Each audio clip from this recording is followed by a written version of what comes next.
Chapter 3203. Ao Ing and the others were killed by a group of powerful warriors. They wanted to take some of them down with them. However, there were too many warriors here, and they were all powerful warriors of the god of death with different skills. If they could still be killed when they had the upper hand, then the god of death would be useless. Old He and the others vented their anger.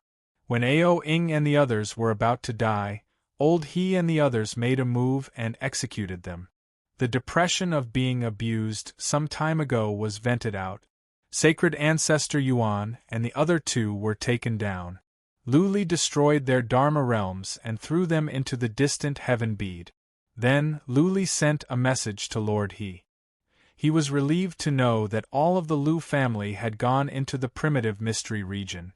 He told Yu Yang to put away all the interspatial rings and gave the treasures to the other god of death. He didn't take anything from them. He took a battleship with a group of powerful warriors to the nearby Broken Sword Mountain, the headquarters of the Yin family. The experts of the Yin family had all escaped and entered the primitive mystic realm. However, there were still some warriors left to guard the place. There were a few elders who were prepared to die with Broken Sword Mountain. The warriors of the Yin family were overjoyed at Lu Li's arrival. Lu Li told them to rest here and let the warriors of the Yin family entertain them. Powerful warriors of the Hua, Qi and Xiang families came as fast as they could to entertain the guests after they received the message from the Yin family warriors. Originally, the great clans thought that they were done for this time, but unexpectedly, there was a pleasant surprise. Lu Li was surprised as well. When he was interrogating Sacred Ancestor Yuan, he obtained a piece of treasure, the key to the immortal region. Sacred Ancestor Yuan knew they were doomed, so he begged Lu Li not to implicate the Abyss of Demons. He said he would cooperate and tell Lu Li everything he wanted to know.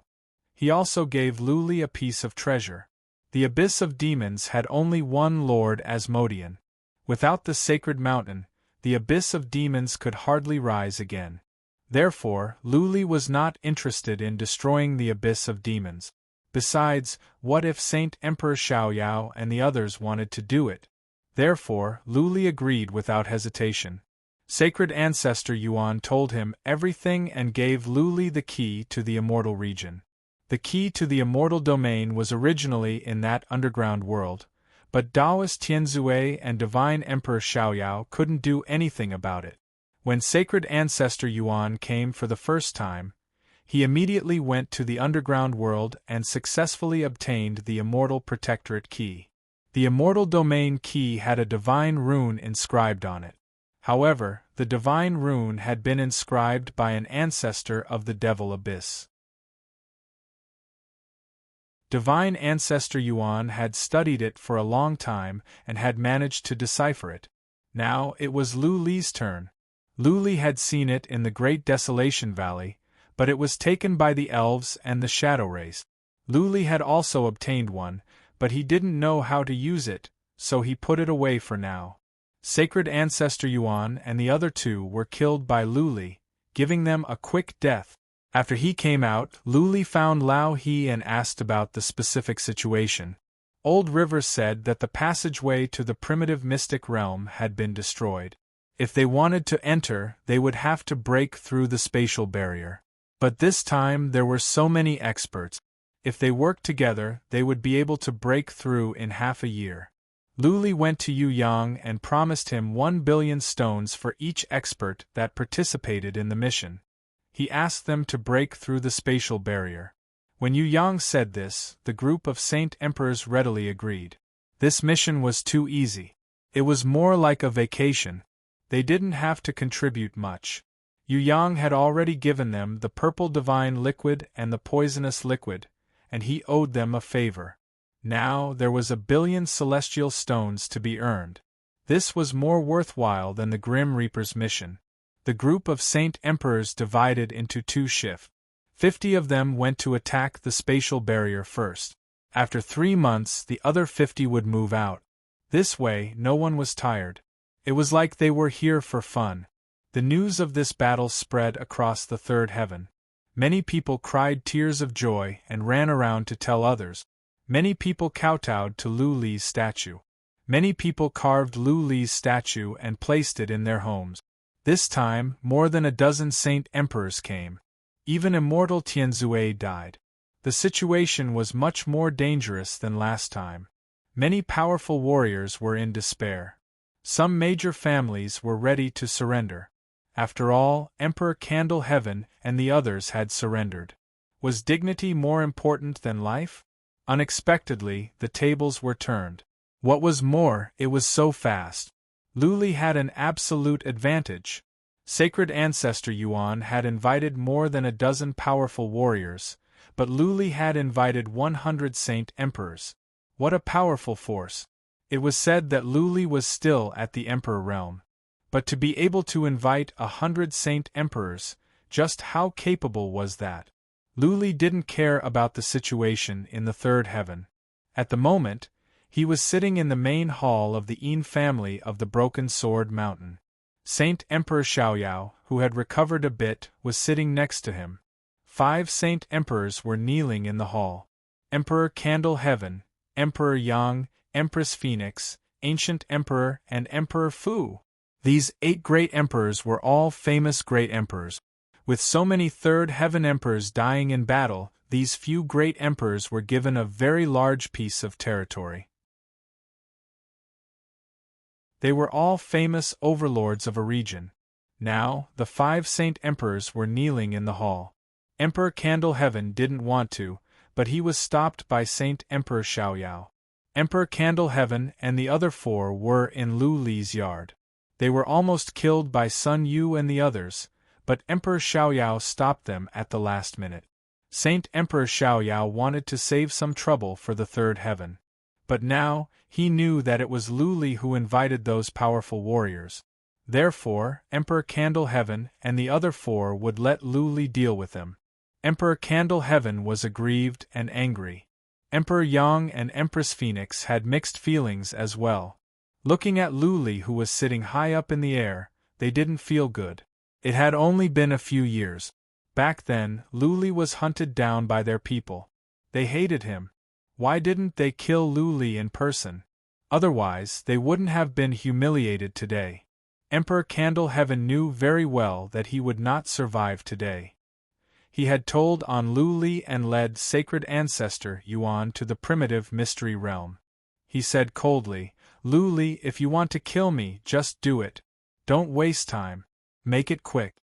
Emperor Yang threw caution to the wind. He shouted, "Lu Li, come on. Kill us." "Lu Li." Empress Phoenix sighed and said, "We are willing to die. Please, for the sake that we are fellow humans, spare our lives. The human race has just gone through a catastrophe and is greatly weakened. Please preserve some of our vitality." Lu Li laughed, a cold laugh. He said emotionlessly, "So you know that we are fellow humans. Did you ever think about your fellow humans when you were doing evil?" Lu Li's words made the 5 saint emperors' hearts sink. So, Lu Li wanted to wipe out their entire race. Based on Lu Li's current fighting capacity and prestige, the entire third heaven would applaud if he could wipe out their entire race. Third Master.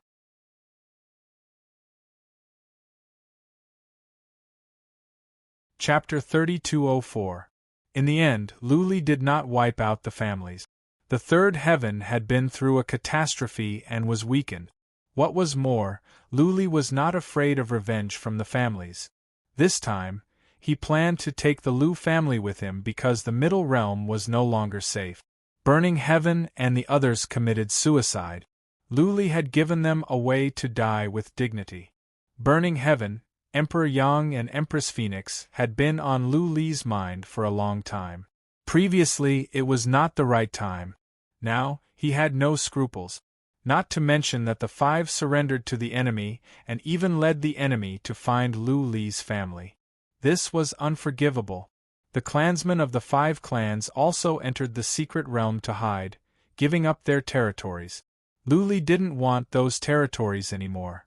He went to the outside world and had a look. Middle King realms were too small. They could only be compared to an average universe.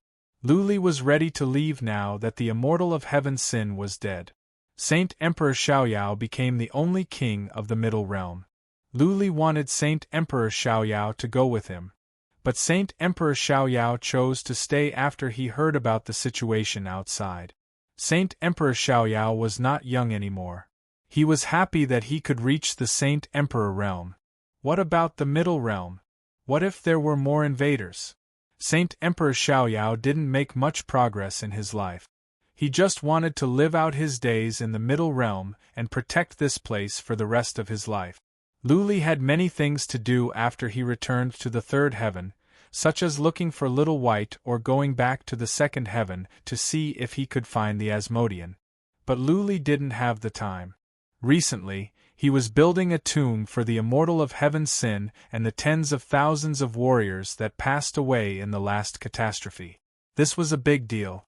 The immortal of Heaven Sin had made a great contribution to the third heaven. Without him, the third heaven would have fallen. This was something that warriors of the third heaven would remember for generations to come. The tomb was built on the ruins of the city of mystic armor. Lu Li and Saint Emperor Xiaoyao mobilized many warriors to build a luxurious tomb. The Qi family opened a portal and invited many family patriarchs to bid farewell to the immortal of Heaven Sin. The tomb had been under construction for half a year. It was luxurious.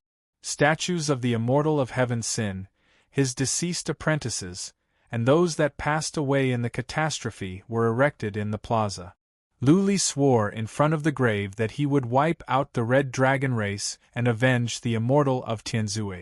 At the same time, Lu Li hinted to the unfettered saint and the others that they could wipe out the abyss of demons if there was a chance. Lu Li could not do it, but it did not mean that the unfettered saint and the others could not. Lu Li gave Saint of Freedom 100 drops of purple divine liquid and 100 drops of poisonous liquid. Given Saint of Freedom skills and these items, he would have a good chance of killing average middle-stage Saint Kings. For the rest of the time, Lu Li had been waiting outside the primitive realm, waiting for the moment when the spatial barrier would be broken. During this period of time, he had been thinking about what he would do if the Crimson Dragon race came to the Middle King realms to find trouble with him after he left. The Crimson Dragon race had experts that were infinitely close to great perfection. If a powerhouse of the Crimson Dragon race that was infinitely close to the great perfection realm arrived, what could a Middle King realm do to resist? Even if Saint Emperor Xiaoyao informed him, what was the use of him bringing 100 Saint Emperors back? They would still be easily slaughtered. Lu Li thought about it for more than 10 days and went to ask Yu Yang. Yu Yang discussed with Lu Li and they finally settled on a plan. Several months later, the spatial barrier was finally broken. Lu Li went in at once. As soon as he went in, he saw some attacks coming at him. Lu Li dodged them and said with a smile, "Brother Tianyazi, Patriarch 6 Sis, it is me."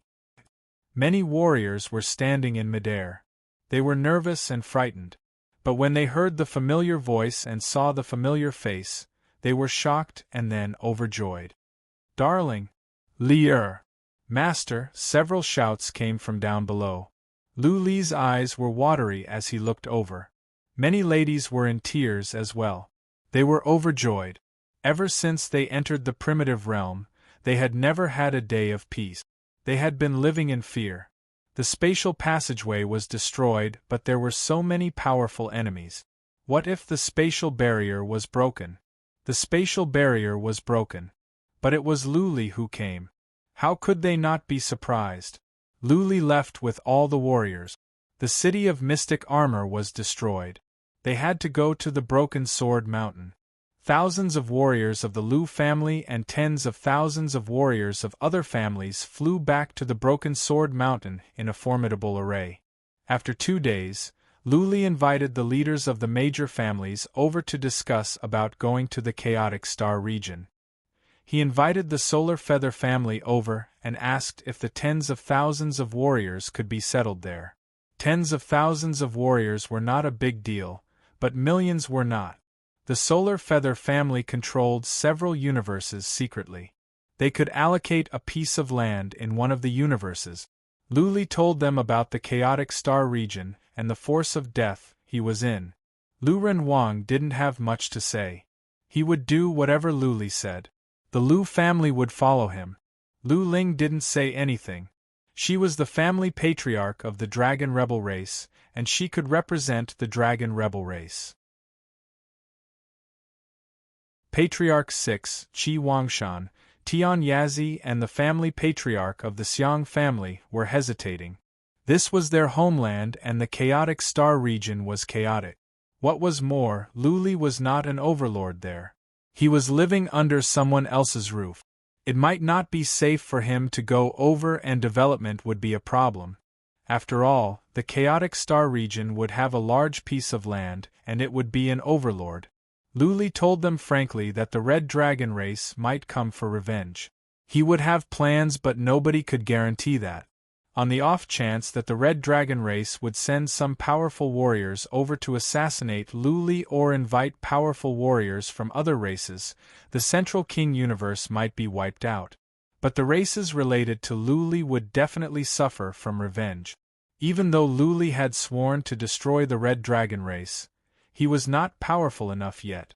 He didn't have the ability to fight against the Red Dragon race or stop them from seeking revenge. The major families had a discussion. Eventually, the Yin family and the Qi family decided to go with Luli, leaving behind some who were unwilling to go. The Yin family stayed because Luli was their hope to rise. The Qi family was in a state of decline after the death of the reincarnation emperor. Only by going with Luli could they have a chance to rise. The Xiang family and the Hua family, on the other hand, didn't want to leave. They just sent some of their elites to go with Luli and see how things went. If the Xiang family could develop well, they would relocate there. They would prepare some strategies as well. Once the enemies invaded, they would split up and run away separately. They wouldn't put all their eggs in one basket. This would be safer. 5 days after the discussion, the tens of thousands of warriors were put into Yu Yang's interspatial artifact. Then, Yu Yang left the Central King universe with the main force and flew toward the chaotic star region. Luli went on his own. He was going to the desolate star region. He had something to do so the Red Dragon race wouldn't dare to come to the Central King universe for revenge. Master 3.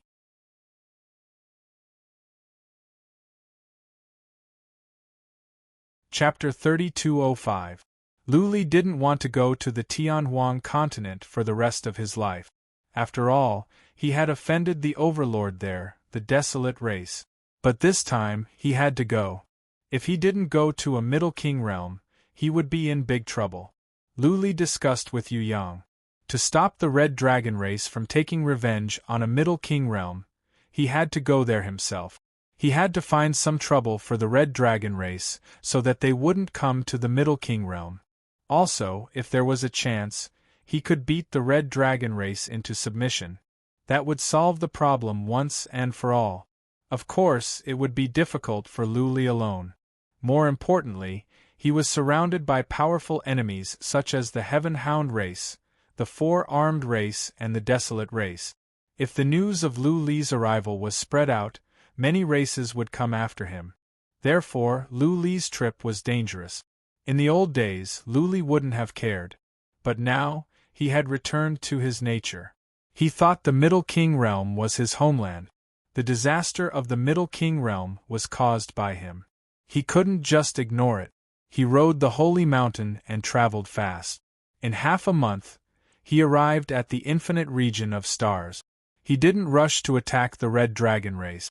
Instead, he went to gather information. He knew there was a race that was proficient in information, called the Ghoul race. This race was an assassin organization and quite famous. Of course, they were not as good as the Dawn Demon.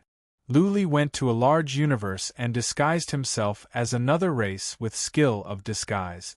Then, he found a branch of the Ghoul race and spent 1 billion celestial stones to buy information. Luli was smart. He didn't ask about the Red Dragon race directly. Instead, he asked about other races. It was easy to get information about the Red Dragon race. After all, it was one of the 33 races. The Red Dragon race was a powerful race that came down from above the fourth heaven. On the surface, the Red Dragon race only occupied the Crimson Dragon realm. But in fact, they secretly occupied more than a dozen universes with abundant resources. The information was semi-public. After Luli got it, he flew to the nearest universe. He wanted the Red Dragon race to be on fire so that he wouldn't have time to worry about the Middle King realm. Took him more than half a month to get to the other universe. He didn't sleep or rest. This journey had exhausted him, and he had to hurry. Otherwise, the cultivators of the Crimson Dragon clan would have set off, and they might have already set off. He only rested for half a day before immediately entering this realm. This realm was a land of resources secretly controlled by the Crimson Dragon clan, called the Rock Valley realm. This place was rich in several types of fire attribute divine herbs. Every year, the Red Dragon race would earn hundreds of billions of celestial stones. It was a very important treasure land for the Red Dragon race. The Scarlet Dragon clan naturally had experts guarding such a treasured land. On the surface, this place seemed to be controlled by a large clan, but in reality, the Scarlet Dragon clan had hidden 3 Saint Emperor Grand Elders here to protect it. There were 3 Heavenly Emperors in addition to the 2 Heavenly Emperors from the Puppet clan. In total, there were 5 Heavenly Emperors.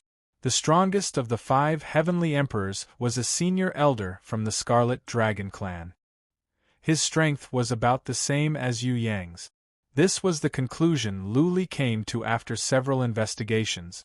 He could have killed the 5 Saint Kings right away, but he chose to play it safe. He was currently in a very dangerous place. One wrong step and he would be consigned to eternal damnation. There was a main city in this realm, and to the north of the main city was a magma treasure ground. That was the main place that produced fire-type godly medicines. The main city was not far from the magma treasure ground. Therefore, the 5 Heavenly Emperors usually stayed in the main city. There were only a dozen or so Overlord Realm warriors guarding the magma treasure ground. This was the territory of the Crimson Dragon race. The entire Infinite region knew this. Therefore, unless they wanted to fight the Crimson Dragon race, they would not attack this realm. Therefore, the 5 Heavenly Emperors did not go to the magma treasure ground. The temperature there was too high. It was not suitable for living there all year round. Luli came up with a battle plan. He would first attract 2 or 3 Heavenly Emperors there and defeat them one by one. This way it would be safer. He chose to attack the magma treasure ground and disguised himself as a Saint Emperor of the early stage. He swaggered over. Enemy attack. As Luli approached, a dozen or so Overlord Realm warriors flew out from a castle above the magma valley. One of them shouted and a pillar of light shot up from the castle. This was a warning. This place was not far from the main city. The main city could see it. Buzzing, Luli took out his soft sword and released soul attacks. It was easy for him to deal with several Overlord Realm warriors. Soon, Luli killed most of them. He left 2 alive on purpose. The 2 Overlord Realm warriors were badly injured and fell into the magma. Luli left them alone. Whoosh! He flew over the mountains next to the magma pool. He collected the herbs nearby like the autumn wind sweeping away the fallen leaves. The magma pool was large, covering an area with a radius of more than 1,000 miles. There were hundreds of thousands of godly medicines in the vicinity. Luli took a look at the ranks of the miraculous herbs. They were all of high quality. It seemed that he could sell all the herbs for billions of celestial stones. This was a pleasant surprise. Luli had just collected more than half of the herbs when he saw 3 shadows coming from the south. They were fast and there was psychic power coming from the distance. When they sensed that Luli was collecting the herbs, one of the Crimson Dragon race warriors flew into a rage and shouted, "How dare you come here to take the herbs? Courting death!" Whoosh! Luli was terrified. He dashed into the distance like a thief caught by his master. "You want to run? The patriarch of the Crimson Dragon race bellowed. The three Saint Emperors dashed on like swords, chasing after Luli. How dare Luli come to their territory to rob? How dare Luli kill their warriors? How audacious of him! How could the Crimson Dragon race survive if they could not take Luli down? Luli sped up. There was some distance between him and the three Saint Emperors. Since Luli was fast, it would take them some time to catch up with him. The chase continued. Hundreds of thousands of miles later, the two parties were close to each other. However, Luli stopped at this moment. He turned around and grinned a strange smile. Then, he vanished on the spot. Roar, the Tribulation Thunder Beast suddenly appeared in midair. The violent energy and the ferocious might made the three Saint Emperors tremble. Finally, they understood why Luli had such a smile. Buzzing, Luli was using formations to disturb the three Saint Emperors. He didn't use the purple divine liquid. They were just average Saint Emperors. They were far away from the city. The Tribulation Thunder Beast could kill them easily. An hour later, Luli put away the three interspatial rings and the corpses with satisfaction. After that, he even went to the magma treasure ground and slapped out countless huge palms, directly destroying the treasure ground. He swaggered toward the main city. There were only two Saint Emperors left in the city. For Luli, he didn't feel much pressure. 1 hour later, he stood outside the main city and roared, "Martial artists in the city, listen up. This is a robbery. Hand over all your celestial stones and treasures. Otherwise, I will kill you without mercy." Luli had used his dragon roar skill. His roar was like thunder. Many warriors in the city trembled. They looked at each other, speechless, as if they had seen a ghost. Luli was only at the initial stage of the Saint Emperor realm. How dare he rob a city? Third Master.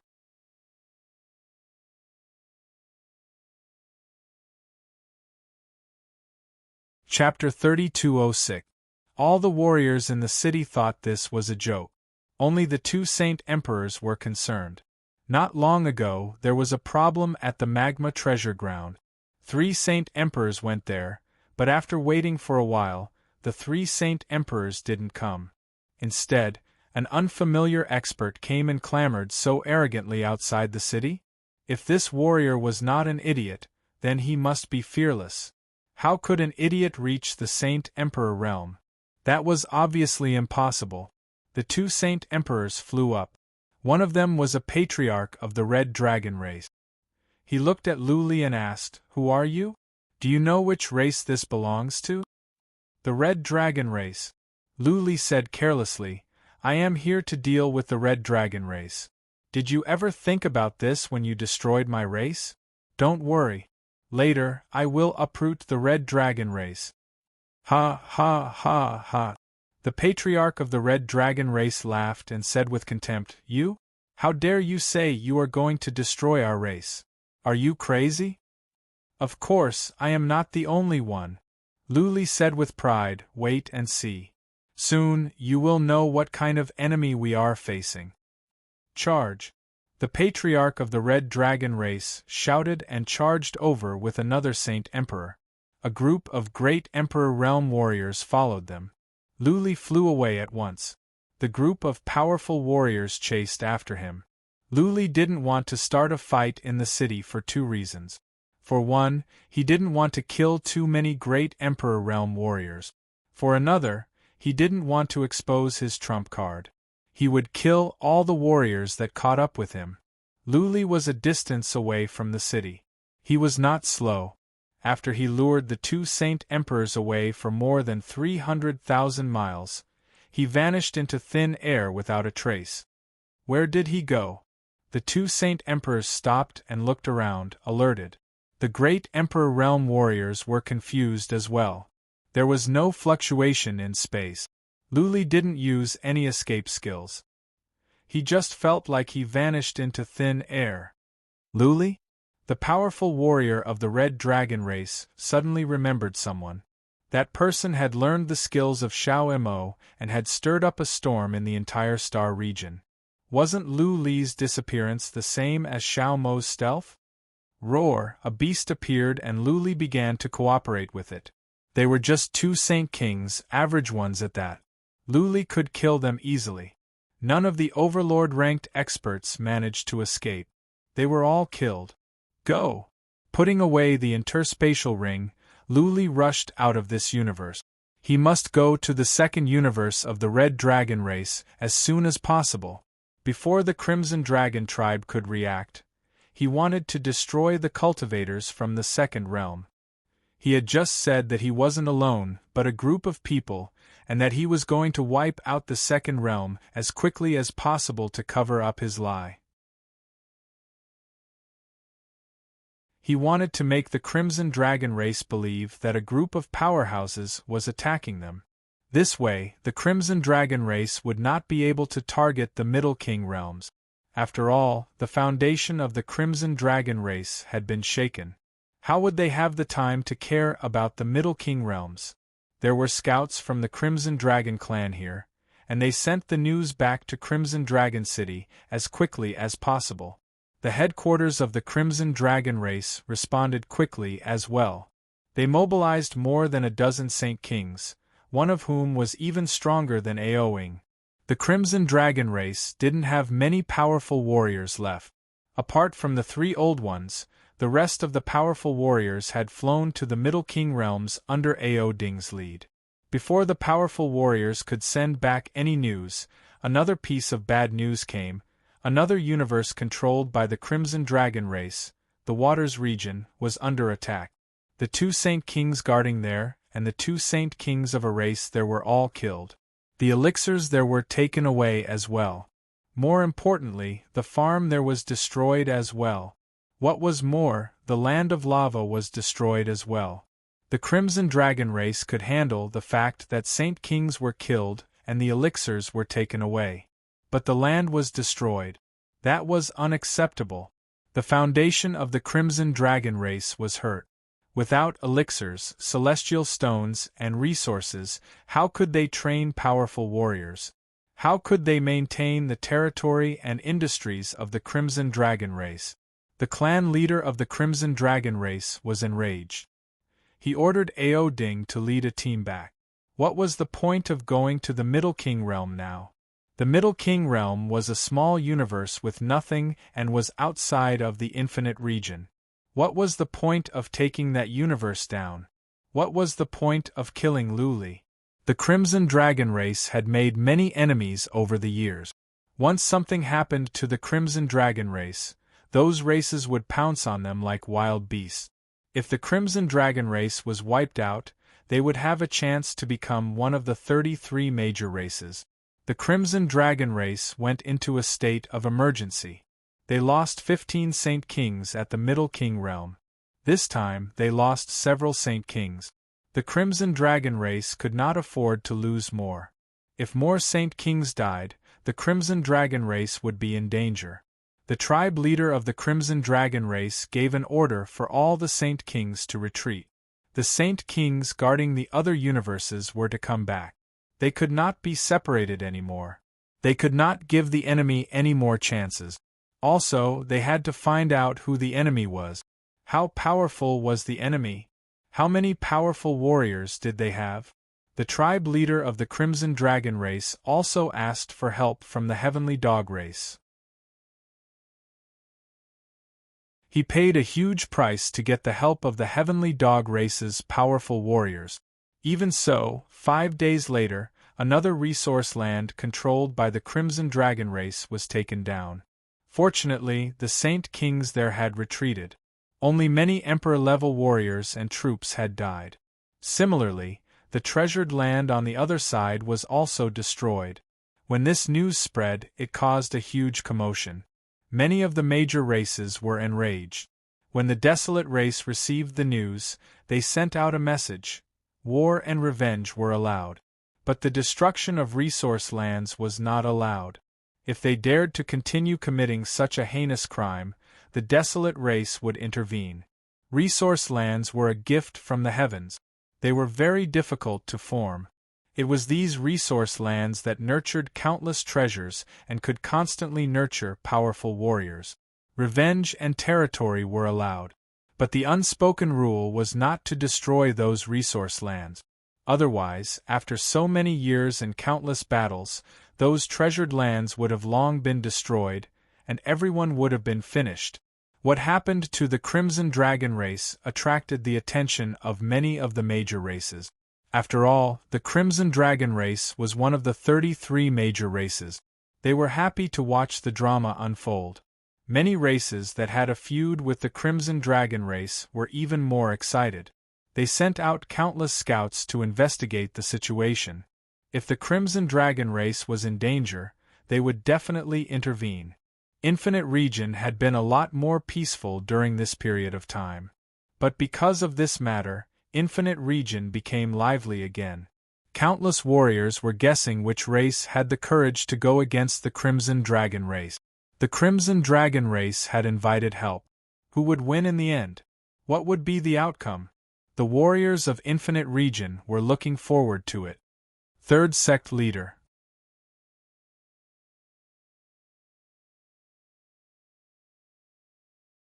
Chapter 3207. Cauldron King hurried back. The Red Dragon race was preparing for war. Scouts were lurking in every resource and treasure land.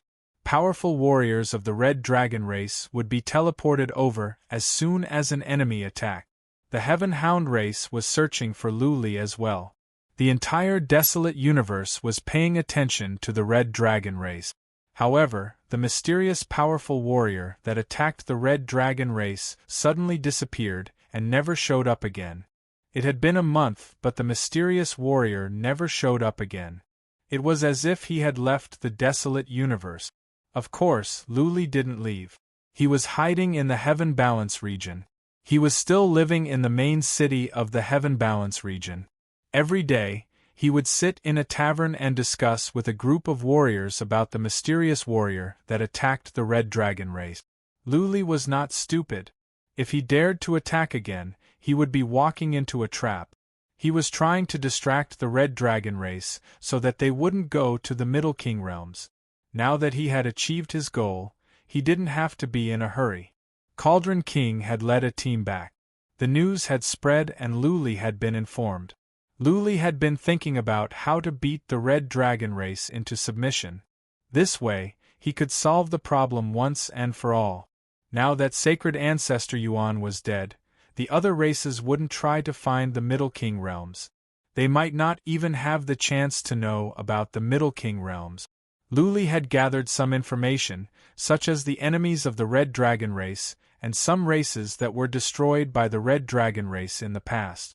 This information was not particularly useful. Unless Luli could kill more than a dozen Saint Kings of the Red Dragon race, those major races would be tempted. The Red Dragon race had 3 warriors that were very close to the perfect completion. They were the foundation of the Red Dragon race. Therefore, the major races didn't dare to make a move. The Red Dragon race was like a cornered beast. If anyone dared to provoke them, they would be attacked by the Red Dragon race. Luli knew that he had a chance to destroy the Red Dragon race, or at least to weaken them. The premise was that he could kill more than a dozen or 20 Saint Kings of the Red Dragon race, or one warrior that was very close to the perfect completion. The enemies of the Red Dragon race would be tempted. Once the major races took action, there would be many other races joining in to destroy the Red Dragon race, take over their treasured lands, and take their wealth and resources. But how could he kill more than a dozen Saint Emperors? Or kill a powerhouse that was infinitely close to great perfection? The upper echelons of the Crimson Dragon race were not stupid. Their Saint Emperors would definitely be led by experts who were infinitely close to the great perfection realm. They would send at least a dozen Saint Emperors each time, and there would be some old monsters mixed in among them. Therefore, it was difficult for Luli to kill more than a dozen Saint Kings. It was highly likely that he would be killed as well. Who knew if the Red Dragon race had set up a trap? Who knew if there would be a powerhouse that was infinitely close to the great perfection realm hiding here? As such, Luli didn't dare to move. The Shao Devil once said that those who are infinitely close to the absolute phase should be able to see through the divine concealment technique, so they should be able to sense his location. Therefore, once Luli encountered a powerful warrior that was infinitely close to the consummate realm, he would be doomed. Not even the Thunder Beast could survive, let alone kill a powerful warrior of this level. Since there was no chance, he could only continue hiding and wait. In any case, he was not in a hurry. Yu Yang would definitely make arrangements for his clansmen. As long as the Crimson Dragon race didn't go to a Middle King realm, he didn't mind staying here for a few years. He didn't dare to stay in one city for too long. After staying in the main city for a while, he moved to another city and then to a few other realms. Every time, he would change his appearance. He always looked like an average warrior of a major race. He was always at the Sixth Tribulation or the Emperor realm, which was not eye-catching. Soon, more than half a year had passed. Since Luli didn't make any moves, the infinite region of Star Region was peaceful. Countless races were waiting to watch a good show, but when they realized that there was no good show to watch, their fiery hearts turned cold. The Crimson Dragon race was frustrated. Every single one of them was a soldier and they were on high alert. It was as if they had concentrated their strength and punched into water. If the mysterious powerful warriors didn't attack and they were on high alert, many civilians would have a nervous breakdown. It would be a huge blow to the reputation of the Crimson Dragon race. The problem was, they couldn't find the mysterious powerful warriors. The Heavenly Hound race sent out many scouts to search for clues. They were also asking all over the world, but they couldn't identify the attackers or find Luli. The infinite region of Star Region was a bit more relaxed. The Heavenly Hound race became less focused. The scouts of the Crimson Dragon race didn't even try their best. The infinite region of Star Region was vast with billions of warriors. Where could they find them? How could they find them? It would be easier if they had a direction. But how could they find them with so many people? Since they couldn't find them, the leaders of the Crimson Dragon race had to change to another strategy, to lure the snake out of its hole. They were willing to sacrifice several Saint Emperors to lure the mysterious powerful warriors out and then hunt them down. Some of the Crimson Dragon race's resource lands didn't have any Saint Emperors. Now there were 2 Saint Emperors in every resource land. They were trying to lure the snake out. On the surface, the Crimson Dragon realm thought the crisis was over and things were going back to normal. But in fact, they were trying to lure Luli out. They had set up many traps in all the resource land. If Luli showed up, they would know at once and their powerful warriors would track him down. For them, if they didn't find the mysterious powerful warriors, they would feel like there were some vipers lurking in the dark. If they were not careful, the Crimson Dragon race would be bitten and eventually devoured. Soon, Luli learned of some strange news that had been spread by people with intentions. The news said that the mysterious powerful warrior had been killed. Now, the Crimson Dragon race had stabilized and all the universes were stabilized. The 2 treasured lands that were destroyed by Luli also began to think of ways to restore them. The Crimson Dragon race even spent a lot of money to find powerful warriors who could recover the resources. Luli thought the news was full of flaws. First of all, he wasn't dead and hadn't been found. Therefore, the news must be fake. Who would be so bored as to spread fake news? How could it spread so fast? The answer was obvious. The Crimson Dragon race was trying to lure the snake out of its hole. The Crimson Dragon race even put out bait. It was a gamble on whether Luli wanted to take the bait or not. Luli thought about it for 3 or 4 days and decided to take the bait. Would the fisherman catch the fish or would the fish run away after taking the bait? It all depended on who was smarter and more capable. Luli didn't know where to start. Now that the Crimson Dragon race had put out bait, he wanted to have a try. But the target of his attack was not the resource lands, but the Crimson Dragon realm. The bold would be stuffed and the timid would starve. Luli decided to carry out a crazy plan. If he succeeded, then the Crimson Dragon race's reputation would be ruined. That would lead to a series of repercussions. The Crimson Dragon race might not be wiped out, but they would have a hard time. Soldiers move dangerously, swords move unpredictably. P.S. I have something to do today. There will be 4 chapters tomorrow and the next 2 days.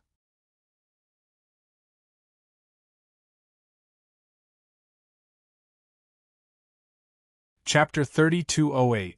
Since the Red Dragon race wanted to fish, they must prevent the bait from being eaten. When the fish took the bait, the Red Dragon race must strike hard or the fish would run away. Therefore, Luli believed that there must be powerful warriors stationed near those treasured realms. Not only the Red Dragon race, but also the Heaven Dog race. The Red Dragon race had more than a dozen treasured realms, and there were powerful warriors stationed near each of them. The Red Dragon race itself didn't have many Saint Kings. Therefore, Luli believed that the Crimson Dragon universe didn't have many powerful warriors. Of course, the Crimson Dragon universe was their base camp.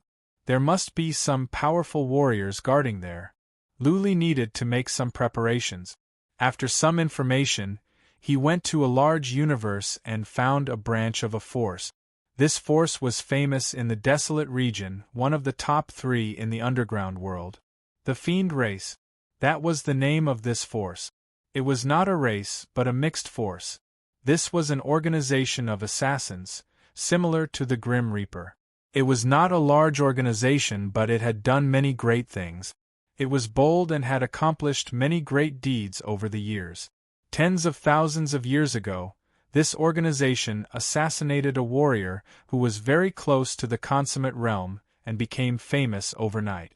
Then, they took action a few more times, surrounding a few great clans, among them no lack of 33 great clans. They could be said to be extremely daring. However, the Fiend race's headquarters were very well hidden, and no one knew where they were located.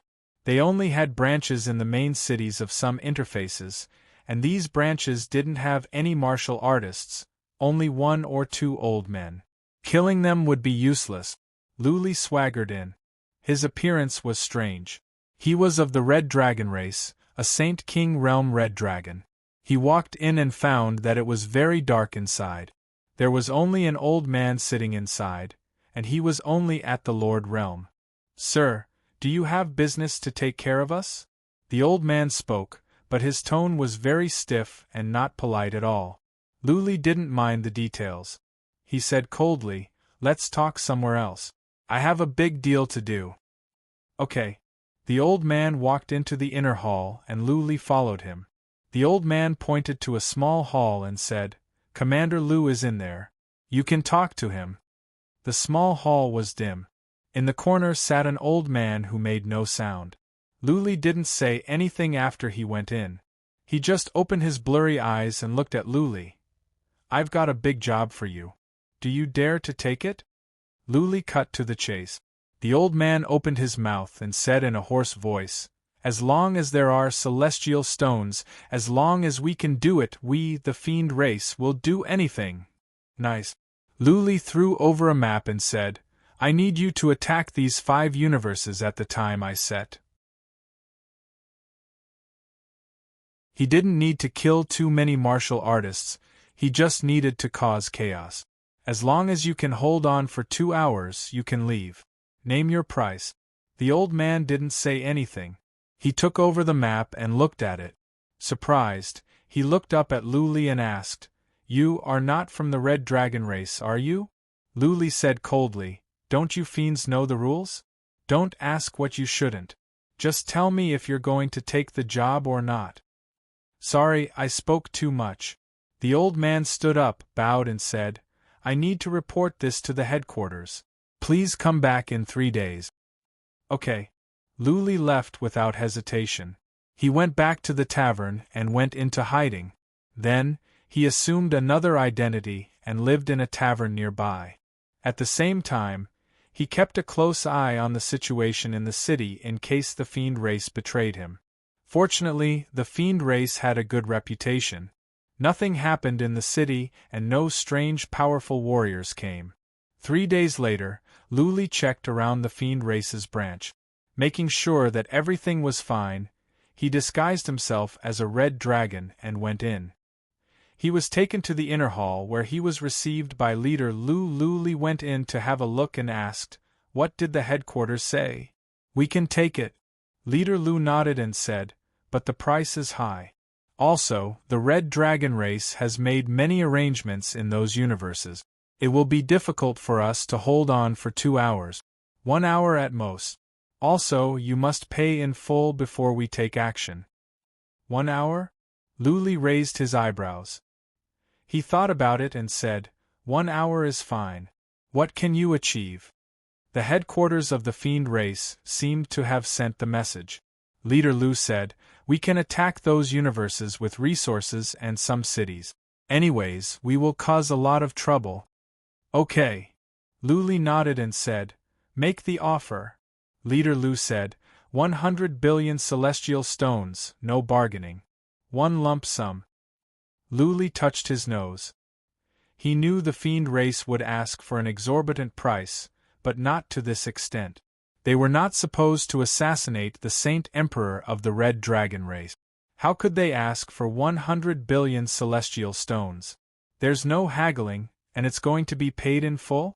Luli couldn't help but ask, "Why is it so expensive?" "Because it is dangerous." Commander Lu bluntly said, "The mission this time is actually very dangerous.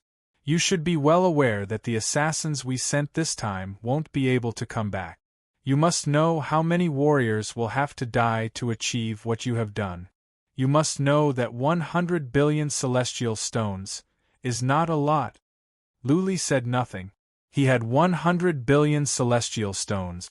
Yu Yang helped him sell thousands of drops of purple divine liquid and the poisonous liquid. He could afford it. He was just worried that the Fiend race would not do anything after he gave them the money. Luli asked, "What if you take the celestial stones and don't do anything?" "Ha ha ha." Leader Lu laughed and said, "The Fiend race has existed for tens of thousands of years. Have you ever heard any negative news about us? In our line of work, credibility is the most important. Without it, who would dare to come to us in the future? Since you have come to us, you must trust the Fiend race." "Deal." Luli took out several interspatial rings and threw them over. Leader Lu nodded and gave Luli a token. "With this token, you can come back and ask for the result. If we can't do it, we will compensate you." "Okay." Luli put away the token, threw a jade talisman over and said, "Get ready. The mission will be launched in 2 or 3 months. I will have my men come to you with jade talismans like this. You can start on time." "Alright." Commander Lu nodded. Luli left. After Luli left, the wall behind the inner hall glowed. A warrior in a black robe came out. Commander Lu stood up and saluted. "Third Patriarch." Third Patriarch nodded. Looking at where Luli disappeared, he said, "The descendant of Xiao Emo is really something. He has been missing for so many years and now, he wants to do something big as soon as he comes back. No wonder he is the descendant of the most powerful assassin in the underground world." Commander Lu asked worriedly, "Third Elder, it won't be a problem for us to deal with the Scarlet Dragon race, right?" "What problem could there be?" The Third Elder laughed coldly and said, "If this brat's plan succeeds, the Red Dragon clan will probably be in big trouble. When the time comes, the Red Dragon clan may be destroyed. What problem can we have? Furthermore, we are only here to work for the celestial stones. The Red Dragon race can't blame us. Hee, just you wait, there's going to be a good show." Third Sect Leader.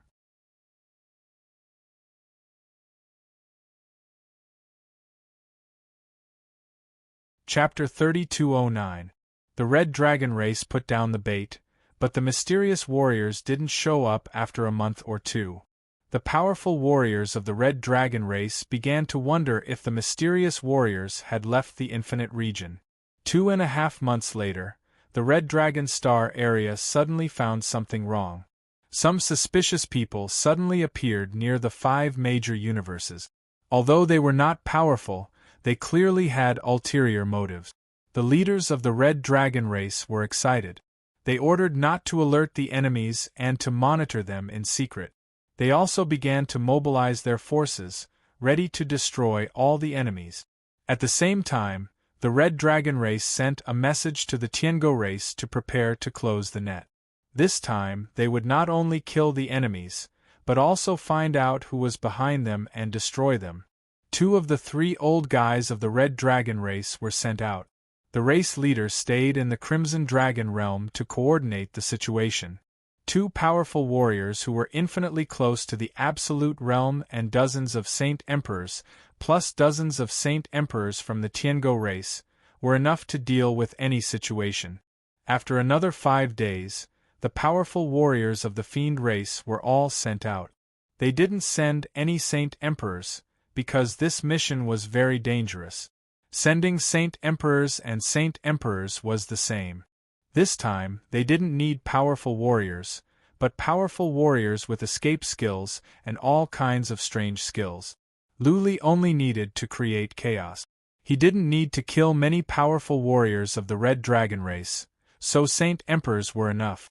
Each of the 5 universes sent out 10 Saint Emperors, all of whom had strange skills. The Fiend race's order was to create chaos and then hold on for an hour. Then they could run. These 50 Overlord levels were already in position. Because the Red Dragon race had purposely gone easy on them, these 50 Overlord levels had easily infiltrated the target's interface. They had split up and had already done their intelligence work. They had already calculated the places they would attack. The 50 Saint Emperors moved out almost at the same time and attacked 5 different places. The attack was very successful. More than a dozen cities were attacked and many warriors were injured or killed. Signals for help were sent out continuously. Close the net. A royal of the Red Dragon race ordered.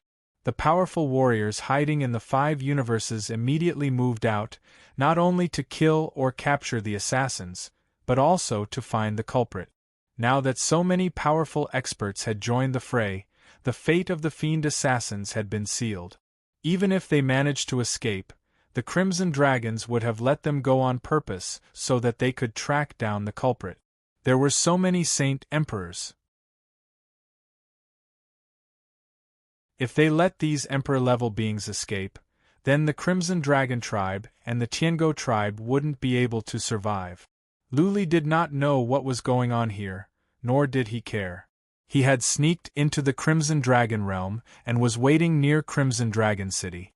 He wanted to wait for that mighty one from Crimson Dragon City who was infinitely close to being a great level deity to leave. If that mighty one did not leave and he attacked recklessly, it would be tantamount to suicide. He had not only set up the fiends as a chess piece, but he had also set up another chess piece. If there were no mishaps, that chess piece had already been set into motion. The cultivators of the Crimson Dragon clan were all in those treasure realms, and there were only cultivators in the Crimson Dragon realm nearby. So, if that move was successful, the cultivators of the Crimson Dragon clan would definitely be alerted. At that time, it would be possible for them to send reinforcements. It all depended on whether or not that cultivator, who was infinitely close to the level of great perfection, would make a move. If this powerful warrior didn't make a move, then all of Lu Li's plans would be rendered useless. The 200 billion celestial stones would be wasted. He waited patiently, sensing what was going on in the city from afar. His second move was made by 2 old demons, both of whom were holy emperors. He spent 100 billion celestial stones to hire the 2 old demons to attack a realm near the Crimson Dragon realm. On the surface, that realm had nothing to do with the Crimson Dragon clan. In fact, it was a hidden treasure land in the Crimson Dragon realm, and it was a very important place, because there was a secret zone in the treasure land. The secret zone was a secret treasure land of the Crimson Dragon clan. Many of their young clansmen were trained there. There were 2 holy emperors guarding the entrance. Lu had spent billions of celestial stones to buy this information. He had sent the two holy emperors to attack to lure the cultivators of the Crimson Dragon realm to send reinforcements, so that they would believe that the ones attacking here were the main force. There were elites of the younger generation of the Crimson Dragon clan in the secret zone. If they were killed in the secret zone, it would be a great loss. According to Lu's speculation, the first reaction of the Crimson Dragon clan when they received the news was that the warriors in the treasure realm were luring them away. They were the real mastermind, the main force. Time moved on. Lu's palms were sweating. He had planned this for a long time and spent so much. If he failed, it would be a great loss. Most importantly, if he could not inflict serious damage to the Crimson Dragon clan, then the Middle King realm would not be safe. Whoosh! After more than 2 hours, a teleportation altar in the city lit up. Lu was shocked. He quickly used the trace of Great Path to sense the aura in the city. When he sensed that a horrifying aura in the city suddenly disappeared, his face glowed, but he did not act rashly. He was a bit nervous. What if this was a trick of the enemy? What if the Crimson Dragon clan warrior, who was infinitely close to the completion of the realm, didn't leave? What if he was luring him out? Whatever. Lu made up his mind. He sneaked over and got close to the city. Then, he suddenly launched an attack toward the city. Swish! A huge ray of sword light in the shape of a crescent came out and landed on the city wall. The shield on the city wall was not activated. Maybe it was because there was a warrior infinitely close to the completion of the realm in the city that the city wall was torn apart. Boom, boom, boom, boom, the city wall was torn apart and so were the castles next to it. Some of the Crimson Dragon clan were killed as well. Only the Crimson Dragon clan lived in the Crimson Dragon City. The other clans were not allowed to live here. Whoosh, whoosh, whoosh! Many Crimson Dragons flew up, including 2 Saint Emperors. The number of Great Emperor Realm warriors was too many to count. The Crimson Dragons were shocked and enraged. How dare a warrior attack the Crimson Dragon City? Good! Many people in the city used psychic power, but none of them were close to the completion of the realm. Lu was cheered up. From his interspatial artifact, a huge beast came out. The Thunder Beast raised its head and bellowed. Many Crimson Dragons in the city were scared out of their wit. Retreat, get out of the city. Run. The 2 Saint Emperors were taken aback when they saw the Thunder Beast. They dashed toward the Thunder Beast and shouted at the same time. There were many Crimson Dragons of the Great Emperor realm in the city. If they didn't run, they would all die here. The low-level Crimson Dragons came back to their senses after the Saint Emperors shouted. They ran in 3 different directions without a care for anything else. Fortunately, the Thunder Beast didn't breathe out the white mist directly into the city. Otherwise, tens of thousands of Crimson Dragons would have been turned into ashes. Okay now. Lu didn't let the Thunder Beast attack on purpose. Now that most of the low-level Crimson Dragons had run away, Lu ordered the Thunder Beast to raze the entire Crimson Dragon City to the ground and destroy it. End of this chapter.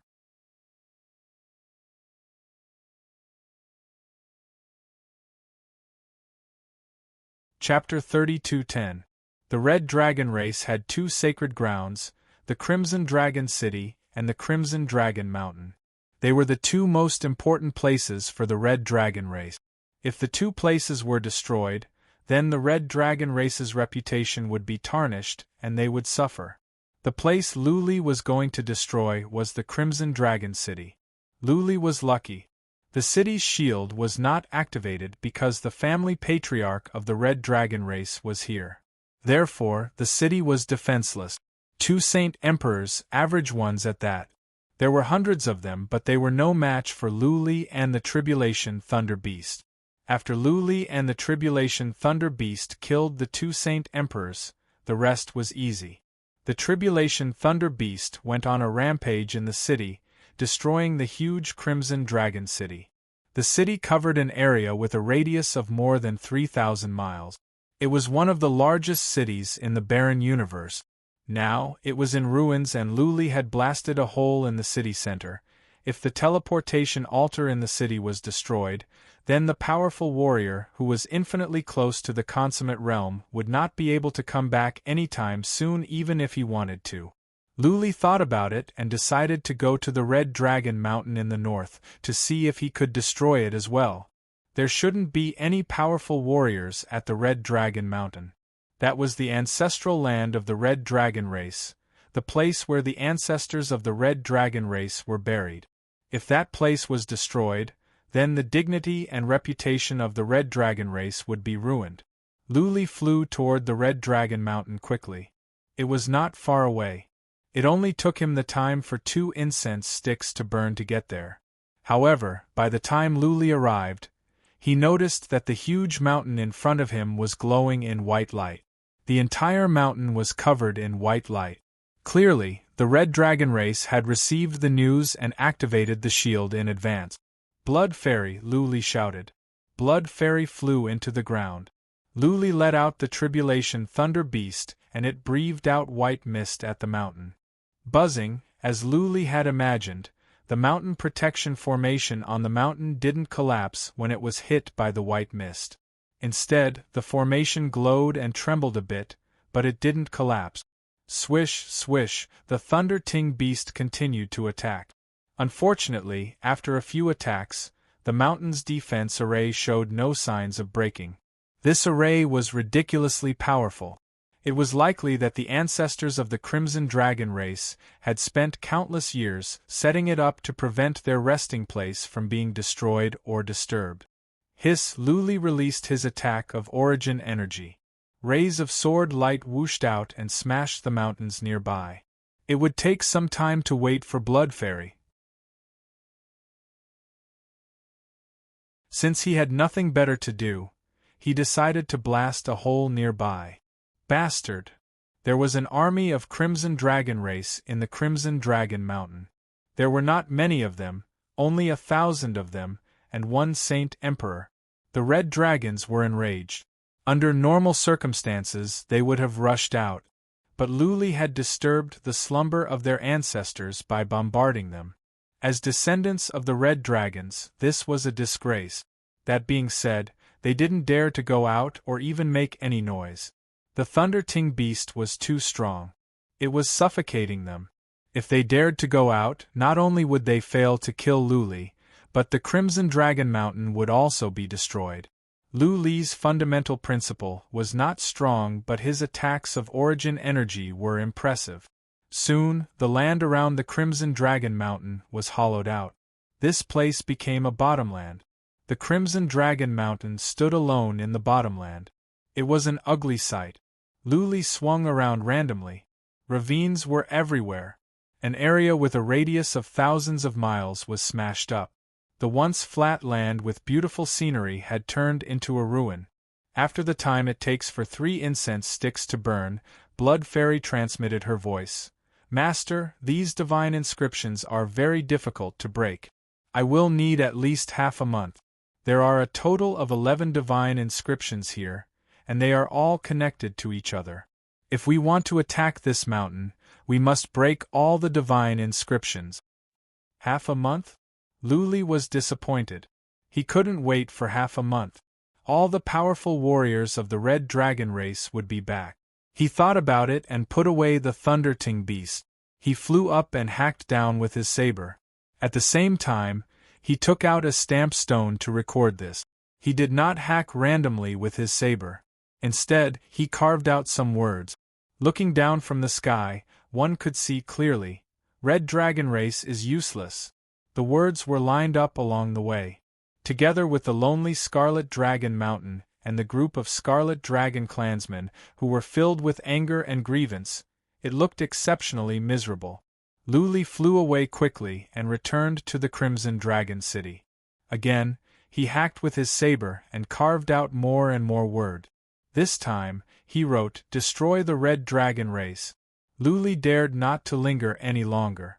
He snuck out of the Crimson Dragon realm and fled as fast as he could. He believed that the powerful warriors of the Red Dragon race, who were close to the complete realm, would be back soon. It would be too late if he didn't leave now. 4 hours after Lu Li's departure, 3 powerful warriors flew back. They were fast and soon, they arrived at the Crimson Dragon City. When they saw the ruins of the city, as well as the countless severed limbs, as well as the many clansmen who were crying and collecting the corpses, they were stunned. An expert wearing a crown and a bright yellow robe with an extraordinary bearing was so angry that his whole body was trembling. Especially when he saw the huge words on the north side of the city, the Red Dragon tribe leader was so angry that his face turned green. He slammed his hand forward, and a huge golden handprint appeared. The ground where the words were engraved was slammed down by him, and a huge, bottomless handprint appeared. The Red Dragon clan leader bellowed. He was filled with killing intent. He raised his head and bellowed, "Bastard, I will not stop until I tear you into pieces. I will not stop." Clan leader! A man flew over from the distance, crying. He flew over, knelt on the ground and cried, "Clan leader, the Red Dragon Mountain is under attack as well." Luckily, the mountain protection formation was activated quickly, but the nearby area is destroyed. That bastard carved those words at the foot of the Red Dragon Mountain. This is a great humiliation to our race. We must get revenge. We must cut that bastard into pieces. Slap, the Red Dragon clan leader was in a rage. The words of the Red Dragon clan leader infuriated him even more. He slapped the Red Dragon clan leader away. "Send my order!" The Red Dragon clan leader shouted. "Send out the Red Dragon order. Go after those bastards. If anyone can capture or kill those bastards, we will give you 5 lands of treasure." 5? That is too much. The expressions of the 2 Saint Emperors behind the leader of the Red Dragon tribe changed slightly. Their tribe already had so many resources, and Lu Li had already destroyed 2 of them. If they were to lose 5 now, the Red Dragon tribe would suffer a great loss. "What do you know?" the Red Dragon clan leader said angrily. "If we can kill the enemies and give away the 5 lands of treasure, then that will be good news. Otherwise, what awaits us is a catastrophe." Third Master.